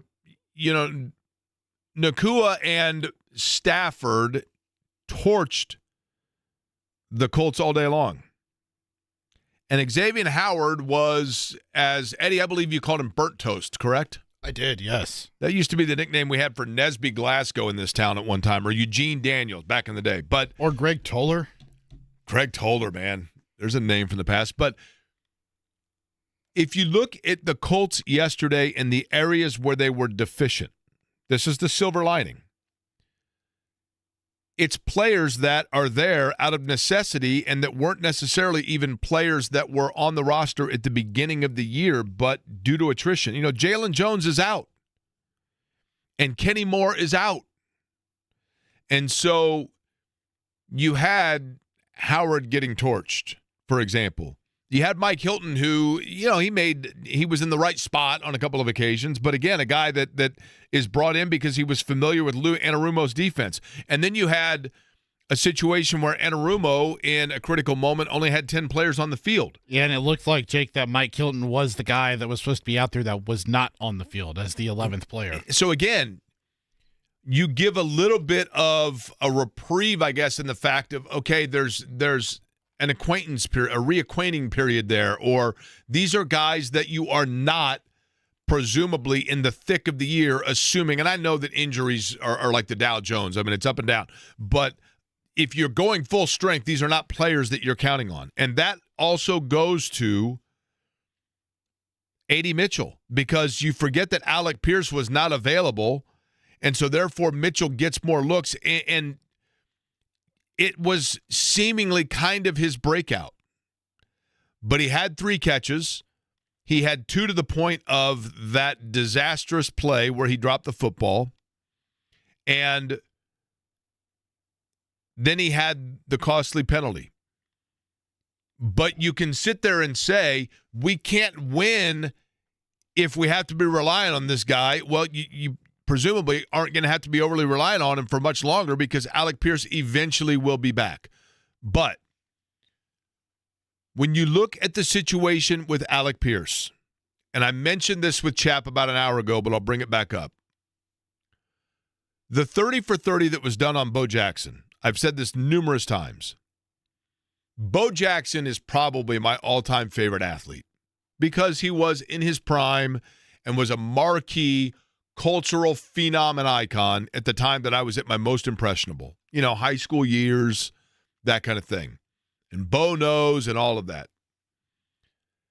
And when they did the 30 for 30 on Bo Jackson, I loved it for that reason. But the one thing where it just always drove me nuts, where I thought they erred, was the middle of the documentary about Bo Jackson. They talk about the big Monday Night Football game that he had in Seattle, where he ran over Brian Bosworth. And that was the defining moment of his career, no question, as a football player. But in that game also, he had I think it was 82-yard touchdown run where he turned the corner and the entire Seahawk defense had the angle on him, including Kenny Easley, who was an all-pro level player, and Bo Jackson smoked all of them, and it wasn't close. And then he ran into the tunnel, and Al Michaels, and Dan Dierdorf, and they're laughing, and they're like, he just went past Tacoma, where the Raiders are going in to look for him. And I always thought that where that documentary aired is there is no play for a player in their career that more personifies who and what they were than that. Because just when you realized what you had seen, he was gone. And that was exactly his career. And yesterday, that play with A.D. Mitchell was exactly that potential moment, because it is entirely possible. I don't think it's probable, but it's possible that we will look back even a year from now and say that play absolutely personified A.D. Mitchell, because it wrapped everything into one. When A.D. Mitchell was selected, and I said 10 was a big number yesterday. I believe the penalty where Mitchell got called for the hold that negated Jonathan Taylor's big run was the 10th penalty of the day. They had 11 total. There were 10 men on the field, not 11, when they needed that big stop, and L.A. scored that touchdown. They had the play holding on number 10. And, yes, you could make the argument that Jonathan Taylor would not have had a touchdown on that run if not for the hold. I get it. But, and A.D. Mitchell, wait for it, had 10 wide receivers taken before him a year ago when he came into the draft. But here's a guy that was a 2-time national champion in college, that played for 2 of the biggest programs in college football, that is great speed, good size, and 10 wide receivers went before him. And the reason that is, we were told, is when they drafted him, we were told repeatedly, no, listen, this guy has all the skills. He has all the talent in the world. He has everything you're looking for. He jumped out at us on tape. He had a wonderful combine. But there were question marks from other teams about him because of lack of, and I'm not saying a bad guy. I'm not saying he's walking around the Colts complex firing whippersnappers at people. I'm not saying that he puts whoopee cushions on people's seat when they sit down at lunch. And I'm not saying that he's not, that he has to study extra hours for his driver's exam. I don't know anything about him as in terms of his character or his intellect or any of those things. I just know this. I know that when he came into the league, the scouting report book on A.D. Mitchell was that he was still immature and lacked focus, that he didn't have the attention to detail necessary to be an every down, reliable receiver in the National Football League. But everything else was there. And it's like I said earlier, it's like when you buy a car that looks as sleek, if not more sleek, than every other car on the lot. And it's coming out, and it's coming out of one of the best manufacturing plants. It's got the name recognition. It's sleek as hell. It's got a good-looking coat of paint on it. And you're like, why in the world is this car 15% less expensive than every other car on the lot? This is the deal of all deals. So you get it. And then 20,000 miles into it, it sprays radiator fluid all over 465 and you're left calling AAA. And you're like, well, now I guess I see why the car was available at that price. And in A.D. Mitchell's case, that play personified everything we've been told about him, because he makes that spin. He makes essentially a one-handed grab, spins his body away where I think even he was surprised that he got away, and then he takes off down the sideline, and you're like, whoa, look at this speed. And he's gone. And you're like, there it is. There's the reason the Colts have been patient. There's the reason the Colts sold us on why they drafted him. There's the reason why, like Reggie Wayne, his position coach, we were told that once it breaks out of its shell, it's going to break out of its shell, and literally it is going to be like the caterpillar coming out of the cocoon that's now a gorgeous butterfly, and watch it float. And just as you're thinking that, every reason why we were hesitant flashes before our eyes. He doesn't have the focus to finish and get to the finish line. He doesn't have the maturity to run all the way through the end zone before holding up the football or whatever it was that he was deciding. I don't know that anybody asked, like, what were you trying to do?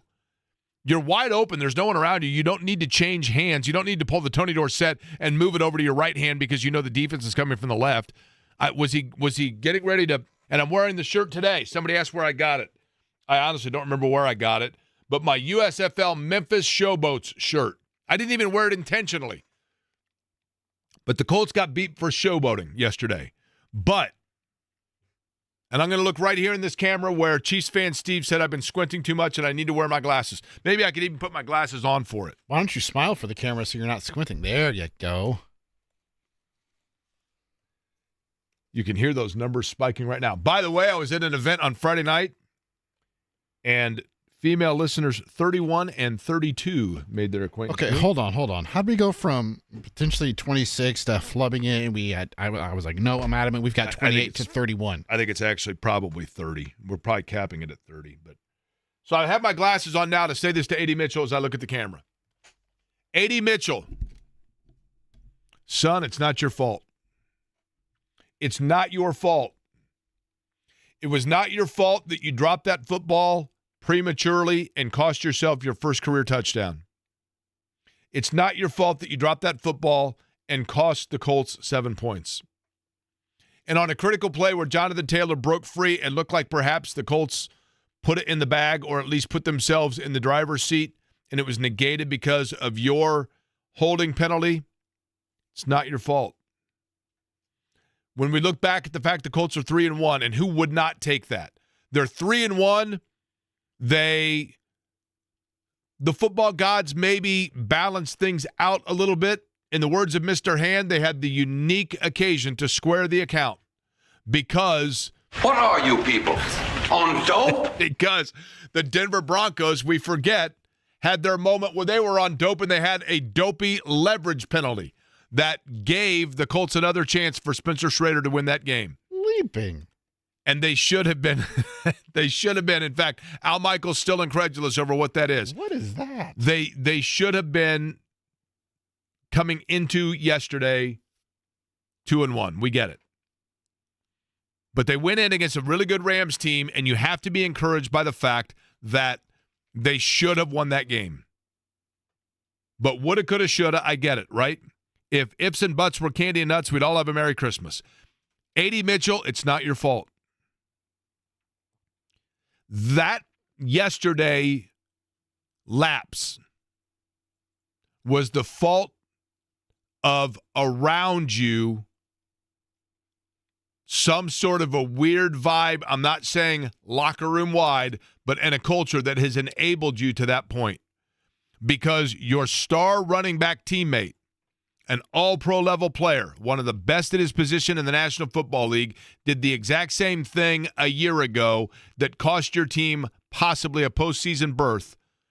And yet, one would think that that would mean that the management level and the coaching level would have absolutely had every one of you guys every single day going over on the repeated regular basis where any franchise in the NFL was capable of that kind of a mistake again, but there's no way in God's green earth it's going to happen for the Indianapolis Colts. And yet, it appears as though that was not the case. That was not, and yes, I know you said that Shane Steichens mentioned it, but that apparently was not preached enough. And it's not your fault, A.D. Mitchell, because when the Colts drafted you and other teams and other people were saying, there's question marks here, there's red flags. We were told no red flags, just a caution one, just a yellow flag, meaning proceed with caution, but it's all going to work out. It's going to be fine. Just be patient. It's going to work out. And maybe it still does. He did show flash yesterday.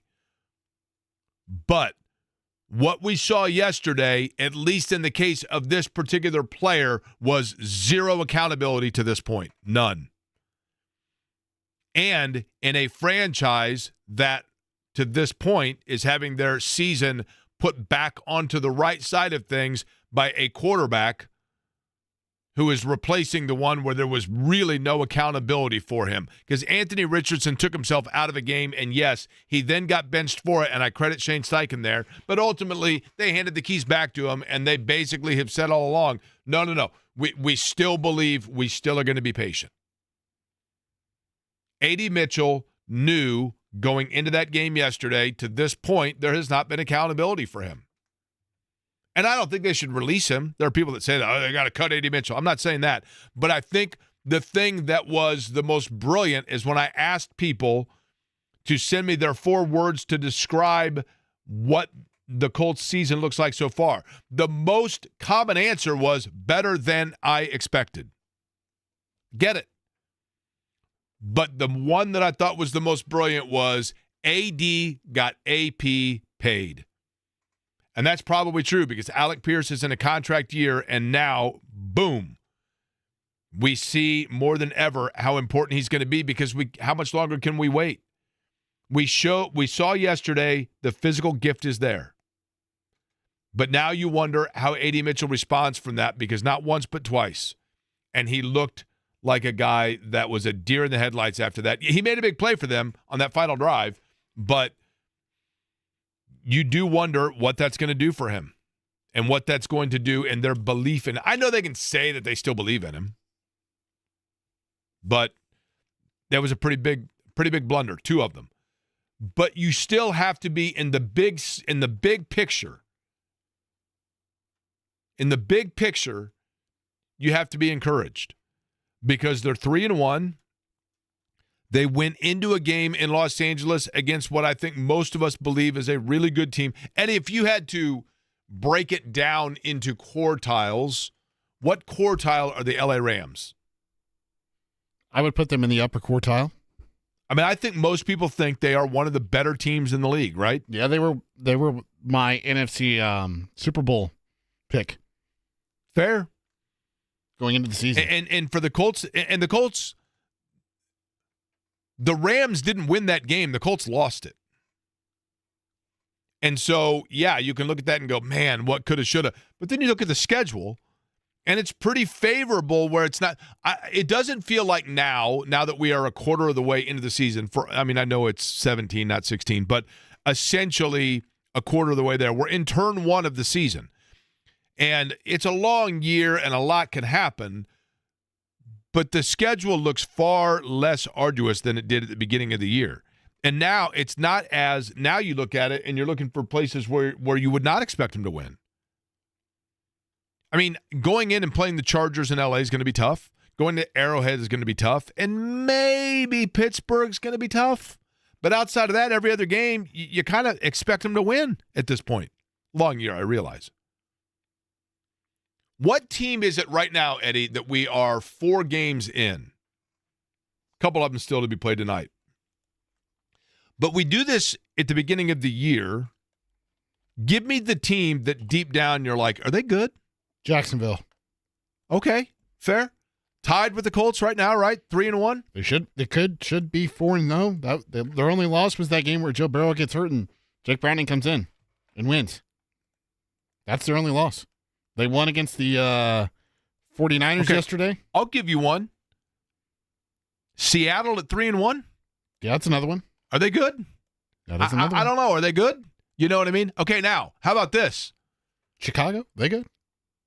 Chicago yesterday, man. I mean, Chicago showed me a little something yesterday because I don't think the Raiders are very good, but the Bears were they showed a lot of resolve in that game. Now, we know that New Orleans is terrible. We know that Carolina is dreadful. Oof. We know that Tennessee is terrible. Yeesh.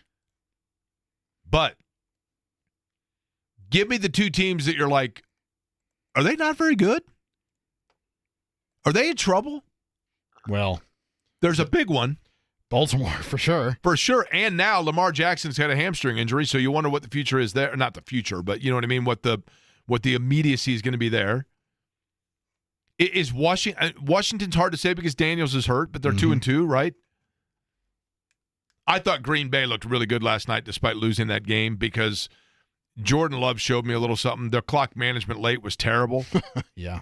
But, depending on how tonight goes, Denver? Yeah. I mean, Denver. They play a Cincinnati team that could be out for blood tonight. With how poorly they played against Minnesota. But that's in Denver, right? I know. That's what I'm saying. If you lose at home to Jake Browning and the Bengals on Monday Night Football, you're now 1-3. By the way, what's the other game tonight? Do you really want to know? Yes. This is the game, I'm telling you. Now, here's the unfortunate thing.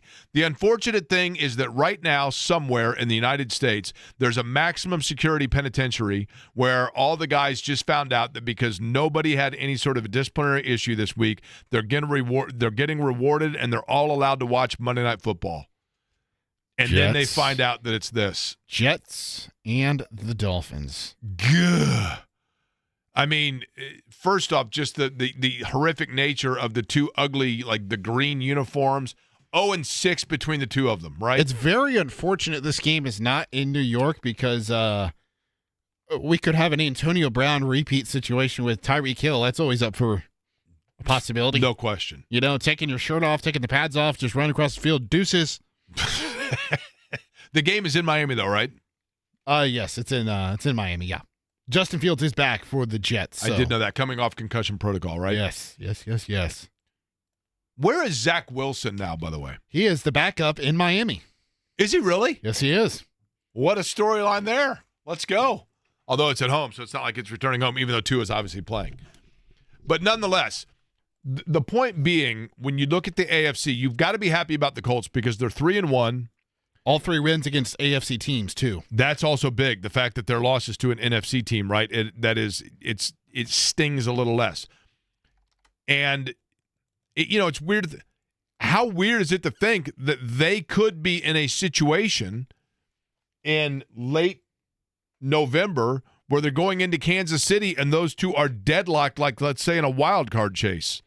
Yeah, no kidding. I think in the Colts case, they're going to be leading the division, but because I think they're going to beat Jacksonville. But to tell you how much of a week-to-week league it is, so the Chargers through 3 weeks look like the best team in the NFL. They go on the road, they lose to Jackson Dart and the Giants in their first loss.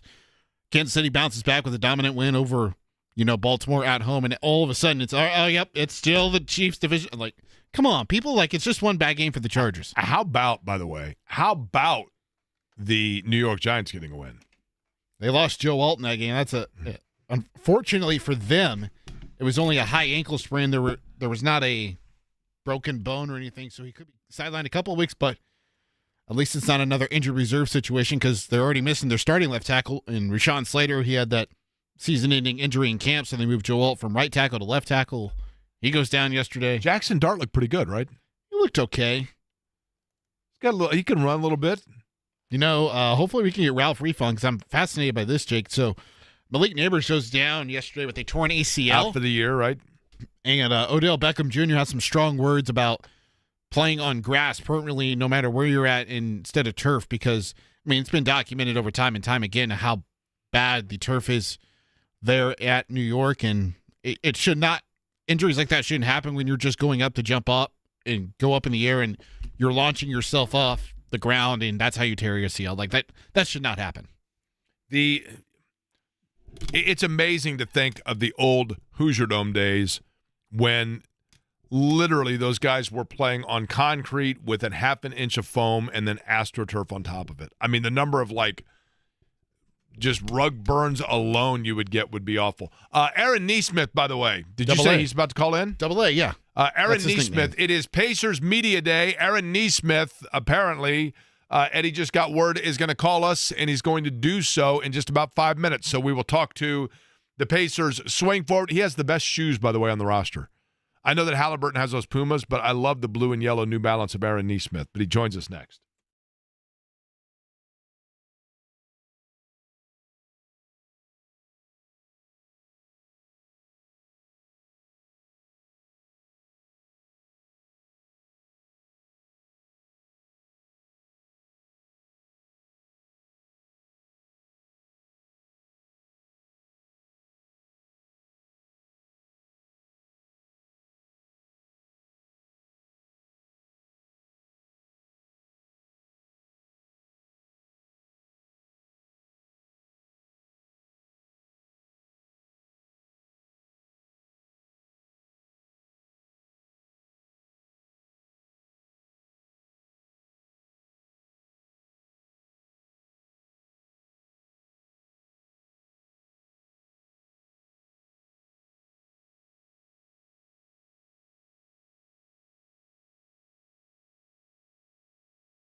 Lot to talk about over the course of today. We'll get back into the Colts and Fever conversation in a minute, but it is also, and it is hard to believe this, it is Pacers Media Day, meaning that we are on the cusp of another Pacers season, and a guy that is entering his fourth year in Indiana.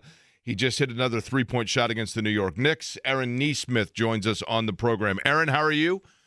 I'm doing good. How you guys doing? We are well, thank you. Listen, it is, and this is a good thing. You know, it's a good thing to have the offseason be so short because it means that your regular season went so long.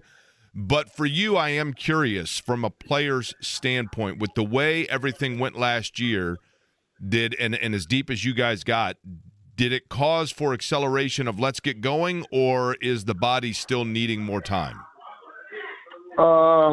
No, actually, I feel like I took the proper amount of time off. Like, normally I take, like, the amount of normal time I take off in the summer, I just added a week to it just since we played so far into the season. And then when I started hooping again and working out again, I just ramped it up a little bit quicker than normal. So it all worked out. You know, it was such a magical run, and, you know, everything that went with it, and then obviously the way it ended with, you know, just and that Game 7, we'll replay that in our heads for a long time and wondering of the what ifs. But from a player standpoint, I'm curious, what is the mindset now of understanding the excitement that comes with that, but also the reality of what the year is ahead, and then waiting, of course, to have kind of everything back in the arsenal?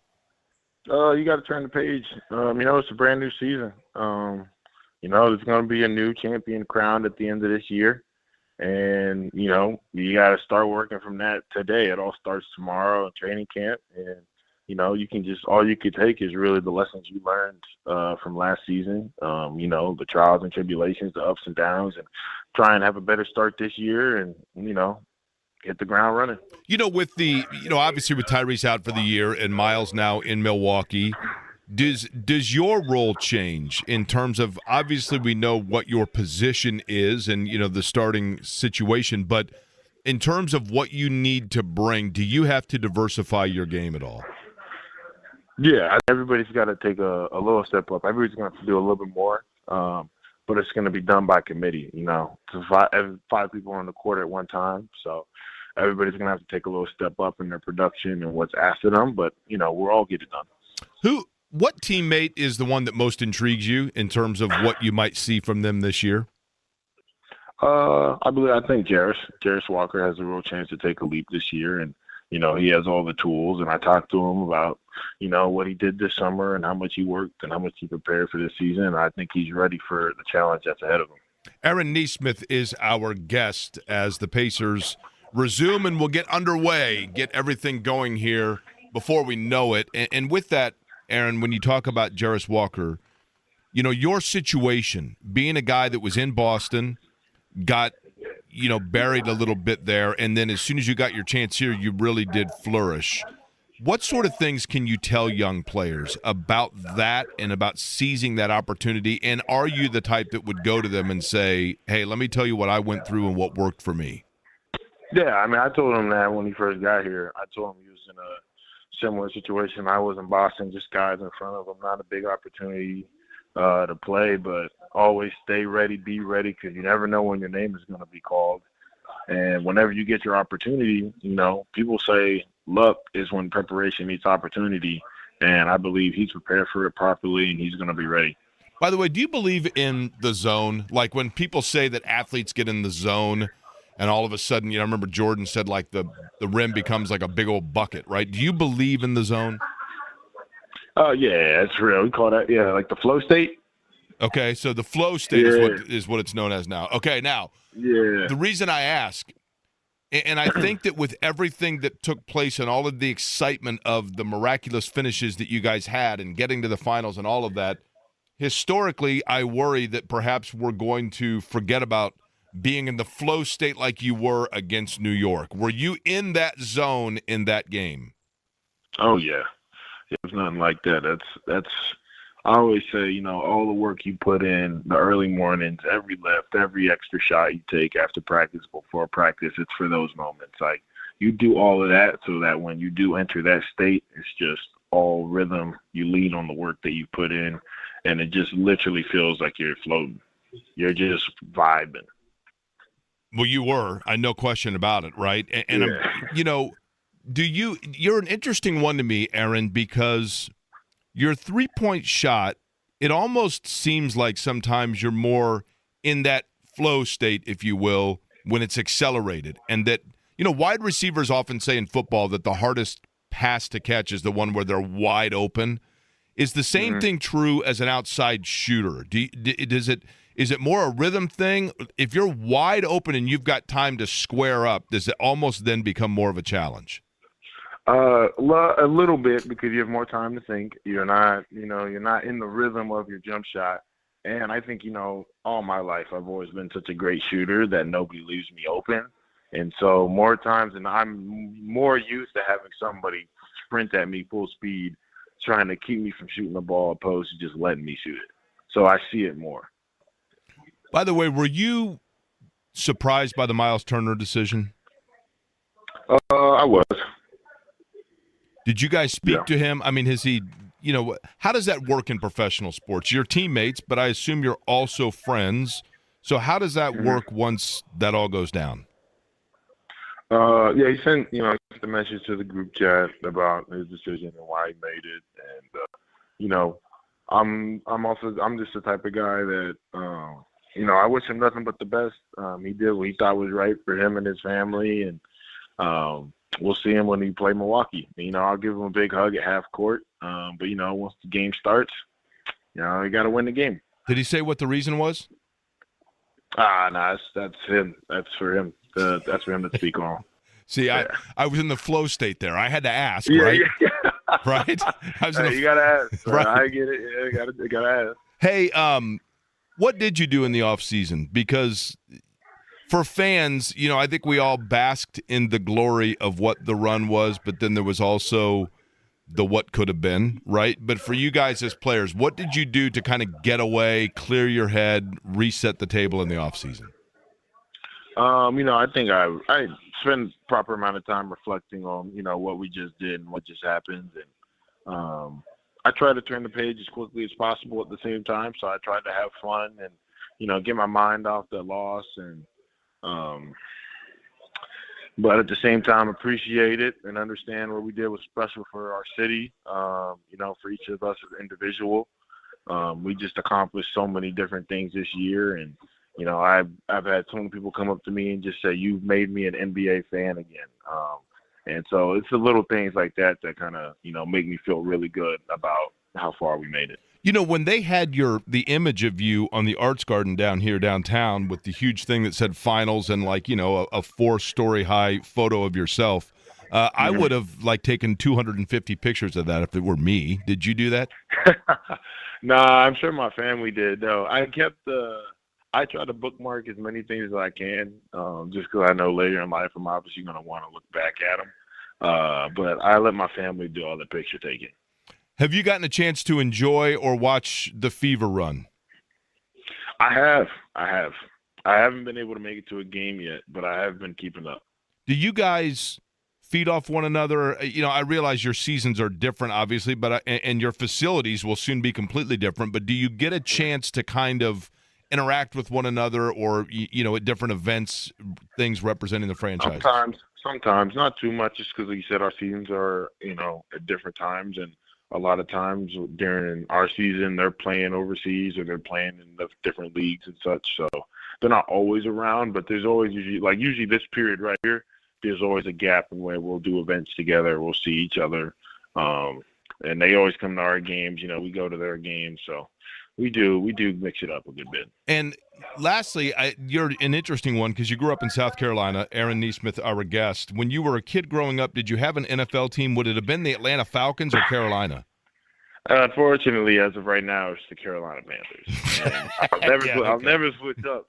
But, yeah, it's real dark for us right now. I would say, yes, in fact, that would be the case. Yeah. Eddie? Aaron, you guys obviously we've talked about have lost Miles Turner, no Tyrese Halliburton for you guys this year. Who has to step up in the leadership role? Because those were two big voices for you guys throughout the course of last season. Yeah, I mean, we're going to have to do it by committee. And I think everybody in here understands what's going to be asked of them. Everybody in here understands that everybody's got to do a little bit more. And I think everybody, as much as as far as we made it and we came up short, I think the culmination of Tyrese being out and Miles leaving, everybody had proper motivation this summer, to work and to get better. And I think we have a pretty special group of guys to where we use different things as fuel and motivation. And I think the combination of both of those happening so close to each other, like we're able to turn the page on the loss really quickly and get to work. Will it be an adjustment in terms of stylistically? Because I think, it's been stated, obviously, that you guys will not be playing as fast now, at least for this season, and maybe you do go a little bit more half-court set or ISO set. Will that be an adjustment? We're going to play the same way we've been playing. We're going to have to continue to do that as a team. And, one man, our main guy's out, but we've been doing it for so long that we don't know any other way to play except for fast, picking up full court, and, being a pest. So we're going to do it again. It is kind of weird, though, like for me. Aaron, it was so much fun. And I'm not saying it's not going to be this year. And I think that the Pacers are going to be probably better than people are giving credit, right? But at the same time, I have to keep reminding myself that the roster will look different for the interim than it did a year ago. You are one of those players on that roster. Do you have to also remind yourself of that? I've had to remind myself it's going to look a little differently, to start the season. And I think especially in training camp, we're going to have to relearn a couple things and recommit to a couple things. And I think once we get past that hurdle, it'll be easy flowing again, but there will be a learning curve, obviously. And there's going to be ups and downs because, we're so used to playing a certain way. And with Tyrese being down, we're going to have to learn different things. So, all that will come with time and repetition. Okay, lastly, I lied when I said lastly last time, but we talked to you. The last time I talked to you, you had mentioned that the most recent book you had finished was Unbroken, which is a fabulous book about Louis Zamperini. I'm curious, the last book now that you read. I actually read a couple books, and I read it's like an overthinking book, but it was called something like The Key to Overthinking. I can't remember what it was called, but I read that last year, and then I read a fancy book called golly, I don't know why I'm blanking on it. It's like I read 3 books. I read 4 books. I read this overthinking book. I read 100 Laws of Power, and then I read this series. For what it's worth, by the way, I'm guilty of 100 ways to overthink. Right? Yeah. You know what I mean? That sounds like my biography, Eddie. Yeah. You know that, right? Yeah. Aaron, Jake ridicules me from time to time on this show, and one of the reasons why is I'm not a big traveler. I've never traveled outside of the United States, and I know you like to go to Japan. Did you go to Japan during the off season? And if you didn't, did you go somewhere else? I went to Costa Rica. The book was called Fourth Wing. Fourth Wing. Okay, yeah. Hang on. Yeah, but no, I went to Costa Rica this summer. I went golfing out there. Nice. Yeah, it was fun. It was good. I've asked you this perhaps before. You grew up in South Carolina. Carolina or Clemson? Neither. Well, I guess Vanderbilt Neither. probably. Vanderbilt's having a good year, actually. But listen, I'm a Clemson football fan, so I can relate to your Carolina Panther misery. Yep. So yeah, I was watching the Syracuse game with my guy the other week, and he was down bad. It was not good. Trust me, he was not happy. They were guilty of overthinking. Is exactly what happened. Yeah. Right. They were not in the flow state. I can tell you that. They were not in the flow state at all. That's right. Dropping passes left and right. Aaron, listen, I appreciate the time as always. We look forward to the season. I think it's going to be a lot of fun, and it's always fun to watch you, man. We would love to have you back on the program anytime, but we certainly wish you the best in getting things underway. Hey, I appreciate it. Pleasure talking to you guys. Aaron Nesmith getting set for year number 4 with the Pacers. We'll come back more on what took place yesterday at SoFi Stadium. It's Query and Company here rolling along on a Monday on The Fan.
You know what I spared you, Eddie, over the course of today? I'm not sure. My sanctimonious old man rant about how I think the behavior at golf tournaments has jumped the shark. And I think it spilled over a little bit with the Ryder Cup stuff because I think even the most, relaxed or laid back of fan is like, yeah, okay, this probably was a little too raucous. I mean, I get it. It's different. I'm not aware what you're talking about, Jake. No offense. I didn't watch a single second of the Ryder Cup. I'm not a golf guy. And I get it. I think that fans, because, golf has its etiquette and its rules, and so therefore people they only get so many opportunities to like kick back and have fun at a tournament like the Waste Management Open, but it was pretty ugly over the course of the Ryder Cup. Not as ugly as the Eddie Mitchell drops, but it was pretty ugly. JMV is here. Those guys seriously, there's just such horses' asses. What's that? They're just a bunch of horses' asses out there. That's how they act. That's how they act. You know what? I was happy for the Europeans. I love the way the Europeans celebrate. It's almost tough not to root for them. I would agree with that. I mean, it just, after a while, it gets a little much, does it not? Yeah, it's pretty stupid. Yeah, it does. That's just kind of where we are, I guess. By the way, is it the crossover? Is that what we call this? The handoff, the crossover, the crosstalk? What do we call the crossover? Was it EPMD that had the song "The Crossover" back in the day? Look that up, Eddie. Right? Yes.